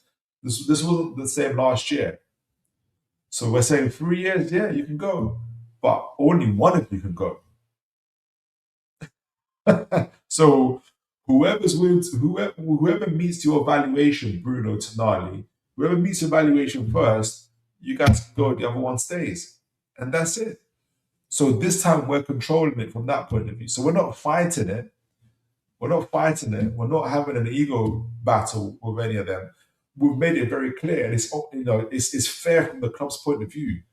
How many? We're not going to sell all of our stars. That's insane. We're not going to do that. At the same time, we understand you as players have ambitions to be in the Champions League, which we might not be able to deliver to you. So you can go. the line in the middle is that we can only we can only let allow a limited number of you to leave, a limited number of you guys to leave. So we'll see how that goes. Adnan says how will never drop Burn or Gordon or Trips, and he will waste millions on players. Howe's got one of the best transfer records with Newcastle than any of the clubs. Gordon has been fantastic. The Burn has been fine, and we do need to upgrade on him. The only reason Burn has been playing so much is that Botman has been injured. Same for Trips. Livamento's only just come back. Livamento's been off for about 2-3 months, Adnan. Botman has been off for 2-3 months. What can Howe do? What can Howe do if Livramento and Botman are consistently injured? He can't do anything but play Burn and Trips.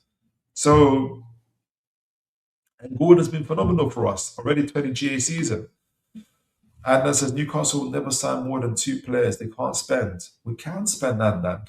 Adnan, we signed 6 players over the summer. We spent nearly £300 million. Foxy Yara, God bless you. He says if Bruno has a good World Cup and we have no Europe, he'll definitely move. That's fine. I have no issues with that, and neither do you. Any player I'm happy should go. Worst case, they get the right price and replace. Every player is replaceable, especially in central midfield. I agree with you, absolutely, Foxy. Big up to you, Queen of Heart. Good to see you. God bless you, Queen of Hearts, this evening, folks. Evening, Philip. Hope you are as well as you can be. I'm living life to the full. I am living life to the full. All right, guys. So last 20 or so minutes, I'm going to get down to this, what I've been preparing for ages, which is a bit of more transfer news, but more to do with players that Newcastle are trying to recruit. I took it off as well. That's crazy. I took off what I was meant to show you guys. But we're going to look at the defense and the players that we're looking at. Where is it? What do I want to do first? Let me set the scene first. Let me set the scene. I'm going to go back to this because this is what's helping me shape this is what's helping me to keep track of how we're shaping our transfer window. All right, cool. You guys can see that. Brilliant. Goes back to this table here in terms of players that can leave. And I think this is I won't be surprised if Mr. Ross Wilson has something similar. The rag rating for players that can leave, low being green, medium being obviously amber that could leave, and high being very likely to leave. Now, the last time we looked at this in terms of the news, I had Livramento as high and ready to leave, Willock as high and ready to leave based on the news and everything else. And obviously, I think the goalkeepers are more to do with what I like to see happen. But that's where we're at. Medium, Shaw, Tonali, Voltamada, Wissa, Osola, Trippier, and then low was Bruno and Gordon. Now, this obviously, with all the news that's happened now, this has changed. So I've got Tonali in the high, and I've got Bruno skipping the amber, and I've got him in the high as well. Because they both clearly want to leave and there are interested clubs. Whether they will leave or not is a different thing. Maybe they should both be in the amber because only one of them can leave.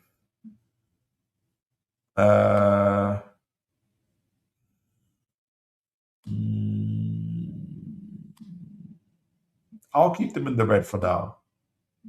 I'll keep them in the red.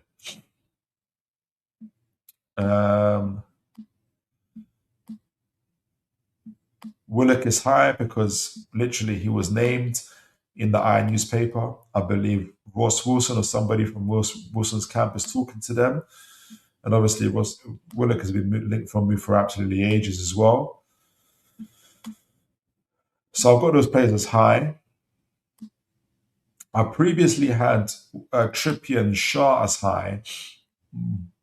And and I've got them down as medium for now because now that we found out they want to stay, and that I think Newcastle are open to them staying, it makes sense for them to stay. I've got a Sola as medium because again the Iron newspaper article was open to him staying. I think if Newcastle sell, I think Newcastle prefer to sell Voldemort or Wissa more than they prefer Sola to go. I think that's how much it's turned around for Sola. I think Newcastle prefer to sell Voldemort or Wissa rather than have Voldemort go.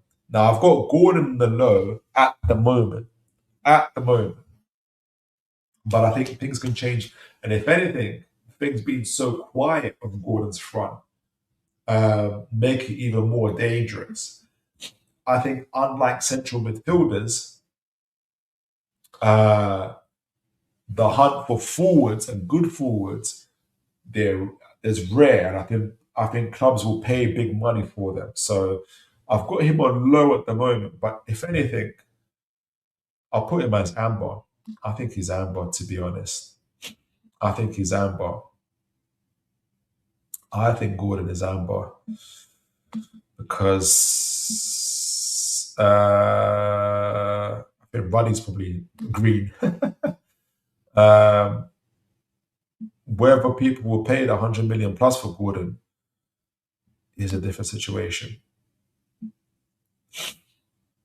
That's a different situation. But I think people would rather pay 100 million for Gordon than they would for Tonali. That's where I'm at with it. So that's where we're at in terms of that. There'll be more players and names to add. But I'm looking at defenders this week. And we're gonna scout two defenders in the moment.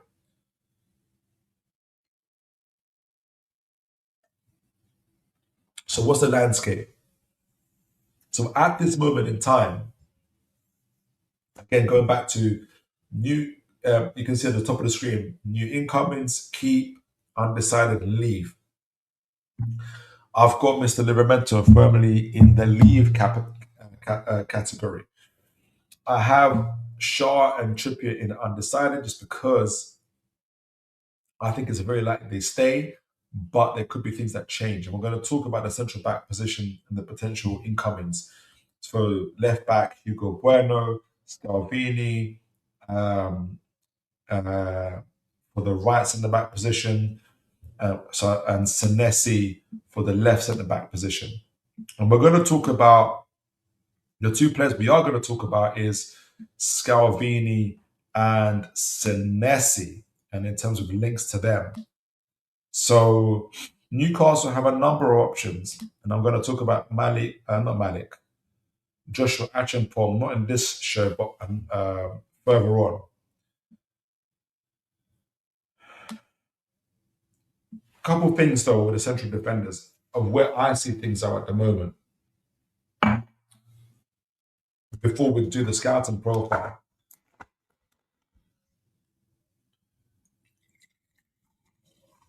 and this affects everything. The fact that Livramento could possibly leave, Newcastle need continuity, right? Which gives more of a reason to renew Kieran Trippier's contract.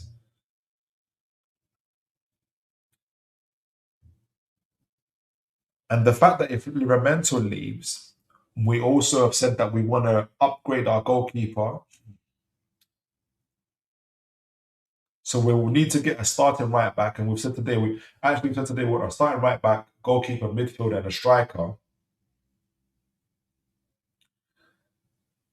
That means already there's a lot of money to be spent. So we need to get a new right back. I think we're going to upgrade the goalkeeper, and I think we're going to get I think we are going to look for a new left back. So it makes it more likely that Shaw also gets his contract renewed, right? But it's not certain. I think why it's not certain is because there are certain players that are available. So we're going to talk about Sinetti and we're going to talk about Scalvini, and let me know what you guys think from there. So Let me stop sharing that and let me get their profiles up. I'll look at the chat in a moment. It's funny, I start earlier and they end up doing even more. So, but it's a great show. What can we do? Um, why am I not seeing what I want to see? Here we go. That's what I want to see. All right. So let me take that one. Let me find it. Is it this one? All right. Brilliant. Here we go. Let's see what you guys think. So I wanted to show you guys because before I get into them, I want you guys to keep in mind that, in my view anyway, it's more likely that Newcastle renew the contract of Shaw rather than necessarily buy a right-sided right centre back. If Newcastle were to get a right centre back rather than renew Shaw's contract, I think that it would have to be a particular opportunity to buy this before that centre back. I think the price would be having right, and there'll be and the quality would have to be right. So I think as we look at Scalvini, I want you to see. Well, let me what you think. Maybe you think we don't get Shaw. We don't. There's unlikely. So have your opinion on that. But I guess I'm looking at it through the lens of, does Scalvini on the right side back, for instance, does he have the quality and the valuation to be able to, for us not to renew the contract of Shaw, buy a whole new player and spend money on this player? That's what I'll be interested to see. So let me know you guys' thoughts on that. But before we get into that, let me see what you guys are saying in the chat quickly. James says my preferred option would be to go for Tino and Gordon to go. Okay, would be Tino and Gordon. But if one of the midfielders go, it's finding that replacement that is going to be a talisman. We need to make sure. Yeah, I hear you. For me, Anthony Gordon is the most important to keep. And I'm worried that because I think that he ends up going anyway. For me, Anthony Gordon is the most important to keep out of all of them. And James says, I'm losing one of the strikers. For me, it's Wissa. Yeah, for me, it's Voldemort. But I hear you. Adrian says, that's a beautiful archer. Thank you, sir. Thank you. Right. Scalvini. We've talked about him before. So, very, very talented centre back. Right. So, Scalvini. Now, I mentioned Scalvini because he came up on the news again. Actually, did I even miss it? Because it should be there. I might have missed it. But essentially, it came via Sasha Tabalieri here. So Scalvini, I think it's Emma Canor reported it, but Sasha Tabalieri also reported this. And what they've said is that Premier League sides are targeting Atlanta's defender, and they talk about Newcastle. They said a summer bid in the region of 30 to 35 million euros is being prepared. 30 to 35 million euros. So if you even take it at its max, 25 million euros, that's about 28 million pounds.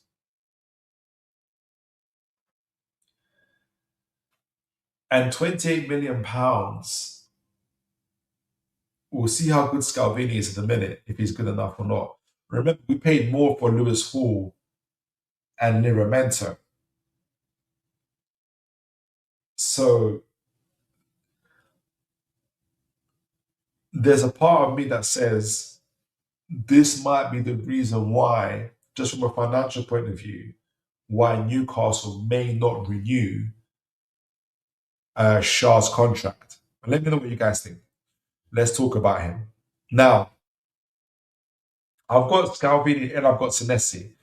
Senesi's situation is even more different. So Senesi, Newcastle are reportedly seen as strong favourites. It wasn't Newcastle first worldwide reported. I forgot who reported it. I think it was Sports Spoon that reported it. So Newcastle are reportedly seen as strong favourites to land Bournemouth defender Marcus Senesi on a free transfer, according to Team Talk. So the obvious one is here, if we're talking about finances, free transfer. Senesi's contract is going to run out this summer. By this June, he is a free agent. Obviously, Newcastle aren't the only team that's going to be looking for him because he represents very, very good value. I've seen connections to Barcelona and to other teams. But if Newcastle were not to renew the contracts of your Shahs and others, it will probably be for the likes of another player who's free to come, which would be a Senesi. So we'll talk about him. The difference of Senesi, though, is that Senesi is a left-sided centre back, so where Botman and Burn play. So that's there's a sticking point, if you can call it that, there. Whereas obviously Scalvini, who could potentially cost us £28 million, is a right centre back. So where does that land things? For Senesi, just to add, Burn is going to be 34, 35, right? He might go to the World Cup as well, but he's going to be on the decline. Is the gap between Burn and Botman going to widen? Probably, in terms of quality, probably, because Burn is getting older, and Botman's availability is questionable. So if a player like Senesi turns up, let's see if he's good enough. There's an opportunity there for Newcastle to step in, even if it means they have 3 left-sided centre backs. Right. So just to add to that is Senesi's wages, his base salary, according to Capology, his base salary is 50k a week with 12.5k bonuses. So about 62. He gets about 62.5 a week if he was looking that way. So Newcastle in the position where they can pay him 80, 90k, right? Probably even more bonuses because there's no transfer. Maybe a very, very, very healthy signing on fee as well. So there's a lot of financial incentive for Newcastle to sign Senesi. Let's find out if he's got the quality. Scalvini, on the other hand, right centre back, he is currently on 53,462 euros per week and 13,269 bonuses. So roughly just nearly 67,000 euros. So it's about 60k in British pounds at 22 years old. Again, Newcastle can afford his wages. Can probably add another 20, 30k to make it to make the move more attractive to him. So they're both on very good wages, and the fact that Senesi his contract's going to run out makes him very, very attractive. Which again is the reason why I'm talking about that, because about both players, because it's these situations that make it more likely that Newcastle are likely looking for these players. So Scalvini is 22 years old. He's young. Senesi's 28 years old, going to be 29 soon. So he will definitely be, if he were to play, if he was to join Newcastle, would be a backup to Botman. Whereas Scalvini will be not a backup, but be a competing with Malik Chow for the right centre-back position. Now, Senesi, obviously left centre-back, you can see his heat map. Very, very, this is him so far this season. You see him on the left-hand side of the part of the pitch, but also spends quite a bit of time in the first just beyond the halfway line. Bournemouth are a very high pressing team, and when we look at Bournemouth's metrics as well, they're not too dissimilar to Newcastle's. Hence why, again, Newcastle will be looking at him in the moment. But just to add, Senesi's got a lot of experience. He's not on. He's played 4 seasons this season in the Premier League, so he's Premier League proven. I think overall about 108 games in the Premier League.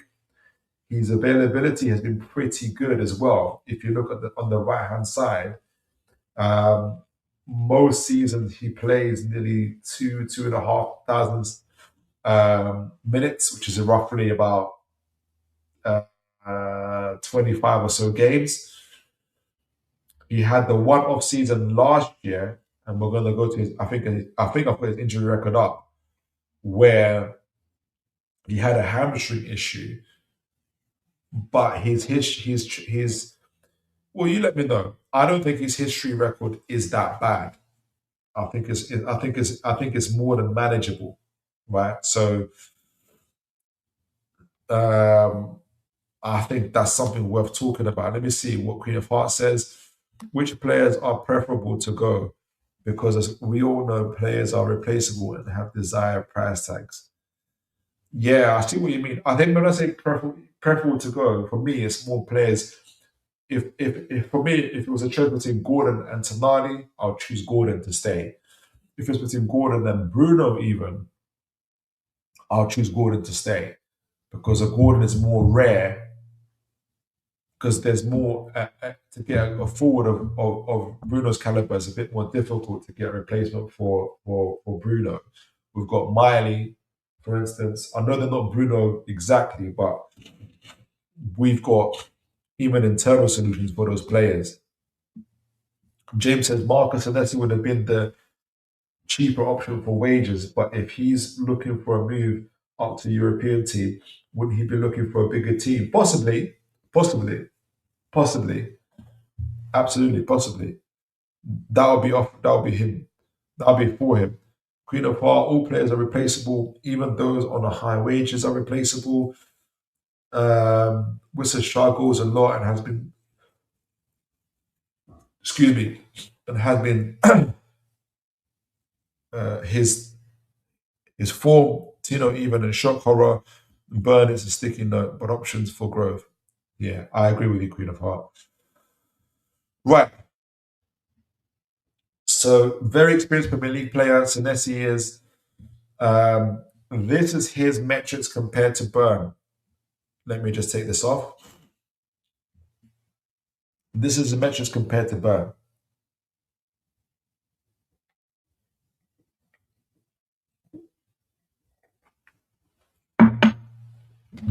So for those of you that are joining in, this is from Data MB.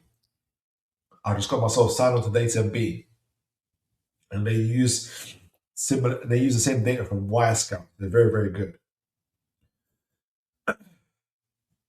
Burn is in the pink. Senesi is in the blue. We have to be careful when we look at kind of these radars and these stats, because I'm going to add context to this. Right? They play in the same league, but they play for 2 different teams. So how they play, as we know, can dictate what kind of metrics or what team they play for can dictate what their metrics look like. So we're going to look at their teams in the moment, right? Obviously Newcastle and Bournemouth. But the first thing I'm going to say is this, and what it all means, right? Apologies, sinus is kicking off.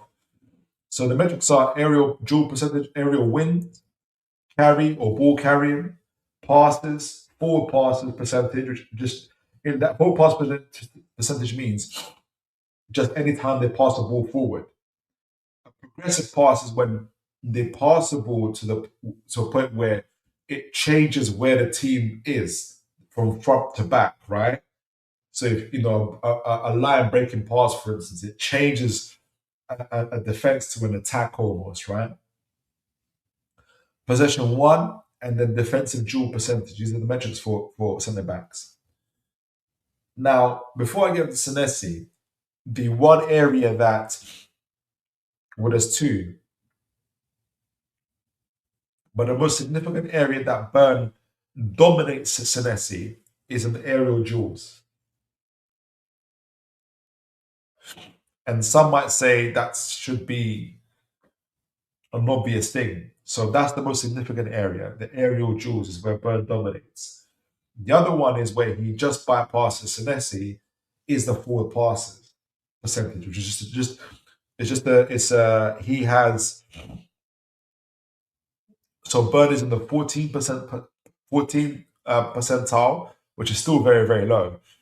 And Senesi is in the 6% percentile. Again, very, very low. I don't make the to me that metric is not as important as the progressive passes, which is where the pass totally shifts where a team is at, defense to attack, right? So those are the areas that Byrne that dominate. Senesi, who's in the blue, dominates in a whole lot more areas. So ball carrying, passes, progressive passes, uh, possession won, and dual win percentage. Senesi dominates. For progressive passes, Senesi is in the 99.8 percentile. He is elite at progressive passes. For possession won, winning the possession for his team, Senesi is in the 97.9 percentile. He is an elite in that position. And for progressive carries, he's in the 88 percentile. So again, he's elite at that. Aerial duels, he is lacking. He's in the 18 percentile. So he's not very good. So he has good qualities. He has the qualities that don't quite match up to Burns, but he dominates Burn in most metrics. So if Eddie Howe, it is important for him that he's got defenders that can defend, especially against crosses, and maybe that's where he'll have some doubts over Senesi. But what he will really like is his ability to win the ball, to win possession, to progress it to the point where he's able to turn defense into attack, and his ability to carry the ball up the field and to pass it with quality is going to help Newcastle in maintaining possession, but also being dangerous with the ball as well. So those are his stats there. Senesi's played, this is in the Premier League alone, right? Senesi's played 2,800 minutes. Byrne has played 1,900 minutes. Obviously, Byrne has had that injury, so that he actually sustained at Sunderland, so that's made it difficult for him. Now, this is Senesi compared to Botman, which is an interesting one as well. So Senesi's in the blue, Botman's in the purple. Now, Botman, so both players, if you look at it, both players share similar stats when it comes to passing and defensive duels. Botman dominates again in the aerial percentage. I say again because Byrne dominated there. And Botman dominates in the forward passing. But where Senesi again is stand out in his ability in carrying the ball, in winning possession, and his progressive passing. So Senesi has quality. So both Botman and Byrne actually have very similar qualities. It's just that Botman is a bit better at those. But Senesi has different qualities, which we don't have in the centre back position. So not only does he have a favourable contract situation, age is not too bad, 29, 28 years old. He's younger than Byrne, but he's also has qualities that both Botman and Byrne don't necessarily have, which is the ability to progress the ball, win possession at elite level, and to carry as well. Which is reason why Newcastle would look at him. This is the injury record. We talked about it. Remember, he's 29 years old, and actually his list actually goes twice over. And it looks like a lot, but if you read it, last year was his worst year, 24-25 season.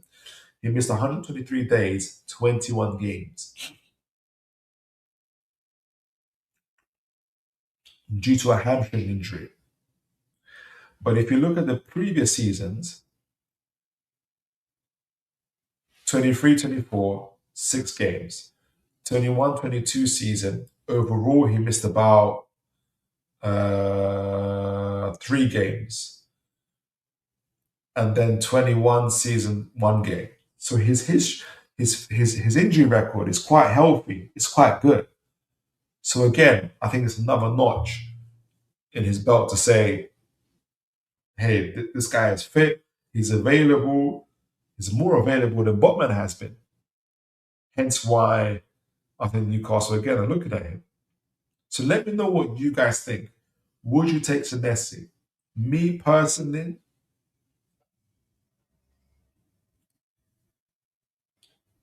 on a micro level, on the individual level, I would think Newcastle would be Newcastle. He represents a very good opportunity for Newcastle. His contract situation is good. He is gonna be a free agent this summer, right? His wages are still fairly low. We can give him an attractive wage as well, and we can give him a very good signing bonus to get him in. But his wages are favorable. His contract is favorable. As a player, he has qualities that are very, very good in his progressive passes and his ball carrying ability, which and his ability to win the ball, which are elite and better than both Botman and Burns' ability to do that, right? Um, and his injury record. His injury record is very, very good if you compare it to Botman, for instance, as well. So for me, and his age, he's 29 years old, he's 5 years younger than Burn. Burn's contract runs out next year. So I think he represents a very, very good business for Newcastle. But if they were to get Senesi, what would that mean? What I wonder is how that might impact other business dealings. Would it affect if we get a left back, for instance, where I think we really, really need the left back? So I hope that it doesn't. That's my only hesitation with Senesi. So it's less about Senesi and it's more about what we do, in my opinion, as well. Someone is hoping, I think it's LTL says Sunderland will win. I don't think they will. I don't think they will. James says, I think for Eddie or whoever we get, that Ariel would be a concern, though. I agree. That's not a concern. That is a concern. I agree. James says, what's your plan for next week? My plan for next week? I don't know. Same, same. I'll continue doing the show. Probably more kind of scouting and transfer news as well. So let me know, guys. Would you take Senesi? I would, based on those stats. And I wish I had more time to kind of show his highlights, and I might go back to it. But I think he will be an outstanding signing for Newcastle. Scalvini. Now, Scalvini is an interesting one. He's different to Senesi. He's obviously a right-sided centre back, so he's on Malik Chow's side. Scalvini is 22 years old, with a horrific injury record. We have to say that at the beginning. He's got a horrific injury record.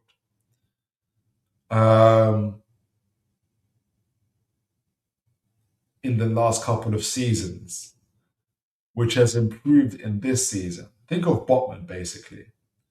You can see in 21-22, he played, not 21-22, excuse me.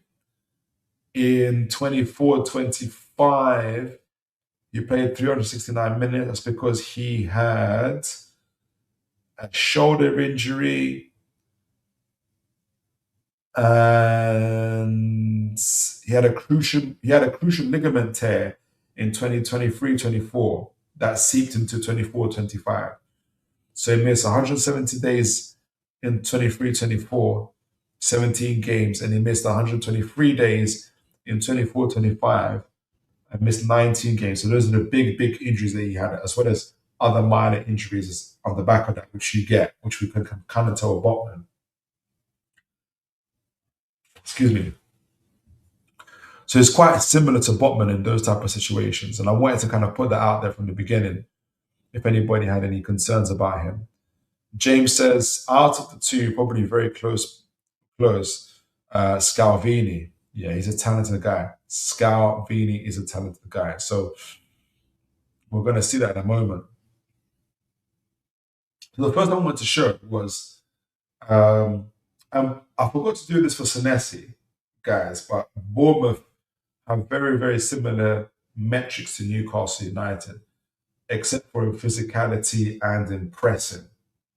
It's not as high, though they are high, they're not as high. So that's why it'll be a smooth transition for him to play for Newcastle. But back to Scalvini. So Scalvini obviously plays for Atalanta in Italy. They're in the purple here. Newcastle in the pink. We play in the Premier League. Now, first the similarities in attacking. Well,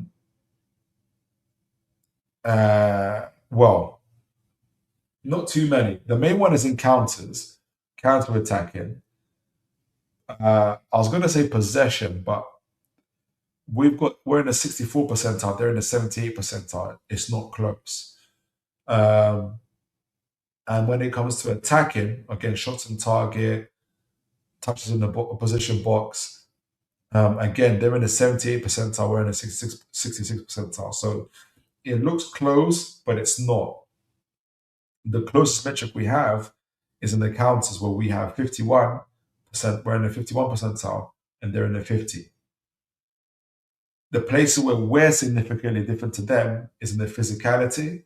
So aerial duels and a combination of aerial duels and ground duels, one, pressing, the amount of times a team is able to pass the ball before we get it back from them. We're in the 77 percentile, where they're in the 56%. So we're significantly more a pressing team compared to Atalanta, who are far more a possession a based team compared to us. So it's in the possession heavy team, or heavier team compared to Newcastle, whereas we're a pressing transitional team compared to Atlanta. Not actually the same. The transition metrics counters anyway are not too different. They just go about it a different way. They go through possession. We go through it through pressing. That's his heat map. So you see him on the right side of the midfield, not midfield, defense, but you can also see how high he presses up, how high he gets into the opposition areas as well. So, and again, that highlights his proactivity as a defender, but also his ability on the ball. Now, compare him to Malik Chow. Again, remember the teams that they play for to kind of explain some of these metrics. Scalvini plays for Atalanta, who compared to Newcastle are more possession-based team, right? They spend a lot more time in the opposition penalty box as well than Newcastle do. Newcastle are more physical and more of a pressing team. So that's going to have different demands from the players themselves. And what's interesting is that obviously Scalvini is in orange, Malik Chow is in the green. What's interesting is that just like Botman and Burn, Malik Chow's aerial win percentage is in the 75th percentile. So very dominant, especially very dominant over Mr. Scalvini in terms of that, which is very, very interesting. We saw Senesi compared to the others very low, but Malik Chow, just like Botman, Burn, and those next to him, have a very, very good aerial win percentage. The other one is Malik Chow's forward passing is higher than Scalvini's as well, as was Burns and Botman's compared to Senesi, but not necessarily the progressive passes. And we're going to talk about Scalvini in a moment, the areas that he dominates. The other areas where Malik Chow dominates is defensive win percentages, defensive duel percentages. So his win percentage is on puts him in the 36th percentile, whereas what's his name? Scalvini is in the 9th percentile as well. Now, I'm not sure what that's down to, what the reason for that is for Scalvini, why it's that low. When I've watched him the few times, he doesn't come across as a weak defender who doesn't know what to do. And there might be different reasons for that, but I'm quite surprised at that. They have some similarities in terms of their ball carrying. They both got quite similar metrics in there. So again, there's some areas that they match. But where Scalvini, for instance, is a lot more dominant. Passing, possession one. So that's maybe the difference there, right? Possession one. Maybe, and he's in the elite areas there. So possession one, this is where even his scouting reports have said this. Possession one, when it comes to possession one, Scalvini is in the 89 percentile, which might explain why his defensive duels are lower. When you got possession one to that level, what it shows is that he has very good anticipation skills and ability to what do you call it, to not intervene. What's the word again? Like pick up passes, intercept passes, and things of that nature. But winning the ball, winning the possession that way, picking up loose balls. So it's quite different to a Malik Chow who's perhaps maybe front-footed and gets into players, it wins those percentages. That might also be down to the fact that Malik Chow plays in the Premier League, where that's a big factor, and Scalvini plays in the Italian league. So how they defend is quite different. So it's not necessarily that Scalvini is weak and he can't do defensive duels. I think quite the opposite. But I think how they go about their business, how they go about defending, is quite different. Malik Chow is perhaps maybe more physical, winning those personal duels, whereas Scalvini is intercepting, is reading the game, is picking up loose balls, and then that's why his progressive passes are so high and his passing ability is so good as well. And that's how he goes about his business. So they're quite different defenders in terms of how they go about their business. They play for quite different teams in different leagues, but they have some outstanding qualities about them. Remember, Scalvini is 22 years old as well. Some really good quality. When you compare Scalvini to Malik Shah, to Fabian Shah here is in the blue, Scalvini is in the orange. Again, Shah dominates the aerial percentage, the aerial duel, the aerial wins, as all Newcastle defenders do, which is a very common theme that's coming up for players. But they have similarities, Shaw and Scalvini, in their progressive passes and passes. So if anything, the profile of player that Scalvini is probably more closer to Shaw than he is to Malik Chow. But again, where he exceeds is in his possession one, interceptions, and in the 4 passes. But if you also look where they share a lot is also in the defensive duels. They're quite similar. Passes, they're quite similar. And progressive passes, they're quite similar as well. Which is interesting. So it's more of a Fabian Shah than he is an aggressive kind of type of profile player than he's a Malik Chow as well. So he's more elite in certain areas as well. Again, very similar to Senesi, they're very, very good in ball carrying, very, very progressive with his passes, can turn defense into attack as well. So a very, very interesting player is Mr. Scalvini. So let me know what you guys think. Who would you take? Would you take Scalvini, or would you give Shaw a new contract? Would you take Scalvini or would you give Shaw a new contract? Scalvini's advantages are obviously he's 22 years old.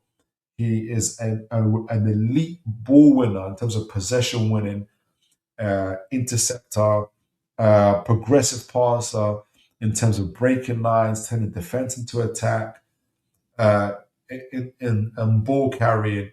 He has the advantage over both Shaw and I think and over Chow as well. No, Chow, him and Chow are quite similar in that actually as well. I think he's about 6'3", 6'4". The main issue for Scalvini is obviously his injury record, which is horrific. Did I say it's horrific? It's horrific, right? He had ligament damage and everything else. If anything, for me, Scalvini sort of reminds me of Tino Livramento when we picked him up. I don't think we would have had the opportunity to pick up Tino Livramento for £30 million had it not been the fact that he was recovering from, I think was it a ligament damage as well? And I think a lot of teams would have seen it as a risk to even purchase him for that much. I think Scalvini fits the same profile. That had it not been for the injuries that he's had, he would probably be like a 50, 60, 70, 80 million pound defender at the moment. Whereas now we're looking at a 28 million pound, 25 million pound investment, a risky investment considering his injury record, but the profile and the caliber of player that he is, he could turn into a 60, 70, 80 million pound player. And I think that's what Newcastle are considering. Do we renew Shaw's contract or do we go for a player with who we're able to get on the cheap because it's a high risk player because of his injury record? Had it not been for that, there'll be teams of even who are of higher caliber than Newcastle will be after him because there's a potential that he could be a very, very elite player, as Tino Livramento is turning out to be. So let me know, guys. Would you renew Shaw's contract or would you go for Scalvini? Let me know your thoughts. I know James has gone for Scalvini. James says, last match versus Munich, he had 93% passing accuracy with one big chance created, but he's useless at shooting. Who's that, Scalvini? I mean, he scored he scored 2 goals.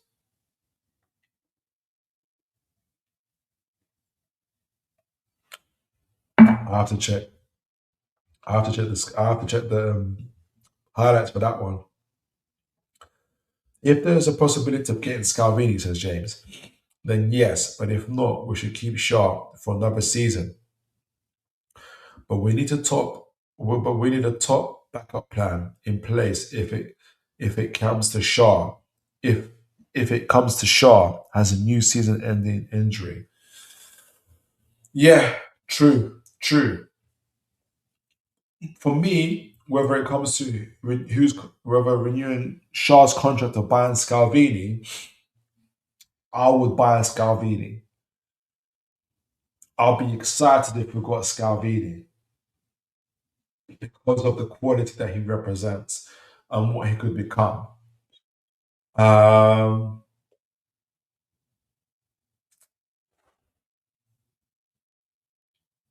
and he is a ceiling raiser as well. And I think it's time that's how Newcastle should push forward. And the fact that we mentioned it in the I newspaper saying that look, there's some names that we're looking at. That if we get Europe, will come play for us. I wouldn't be surprised if they're referring to a Scalvini. And I think if you're Scalvini, you're saying to them, look, I don't mind if you're in the Champions League or Europa or maybe Conference League. I'm 22 years old. I'm going to be playing the Champions League eventually.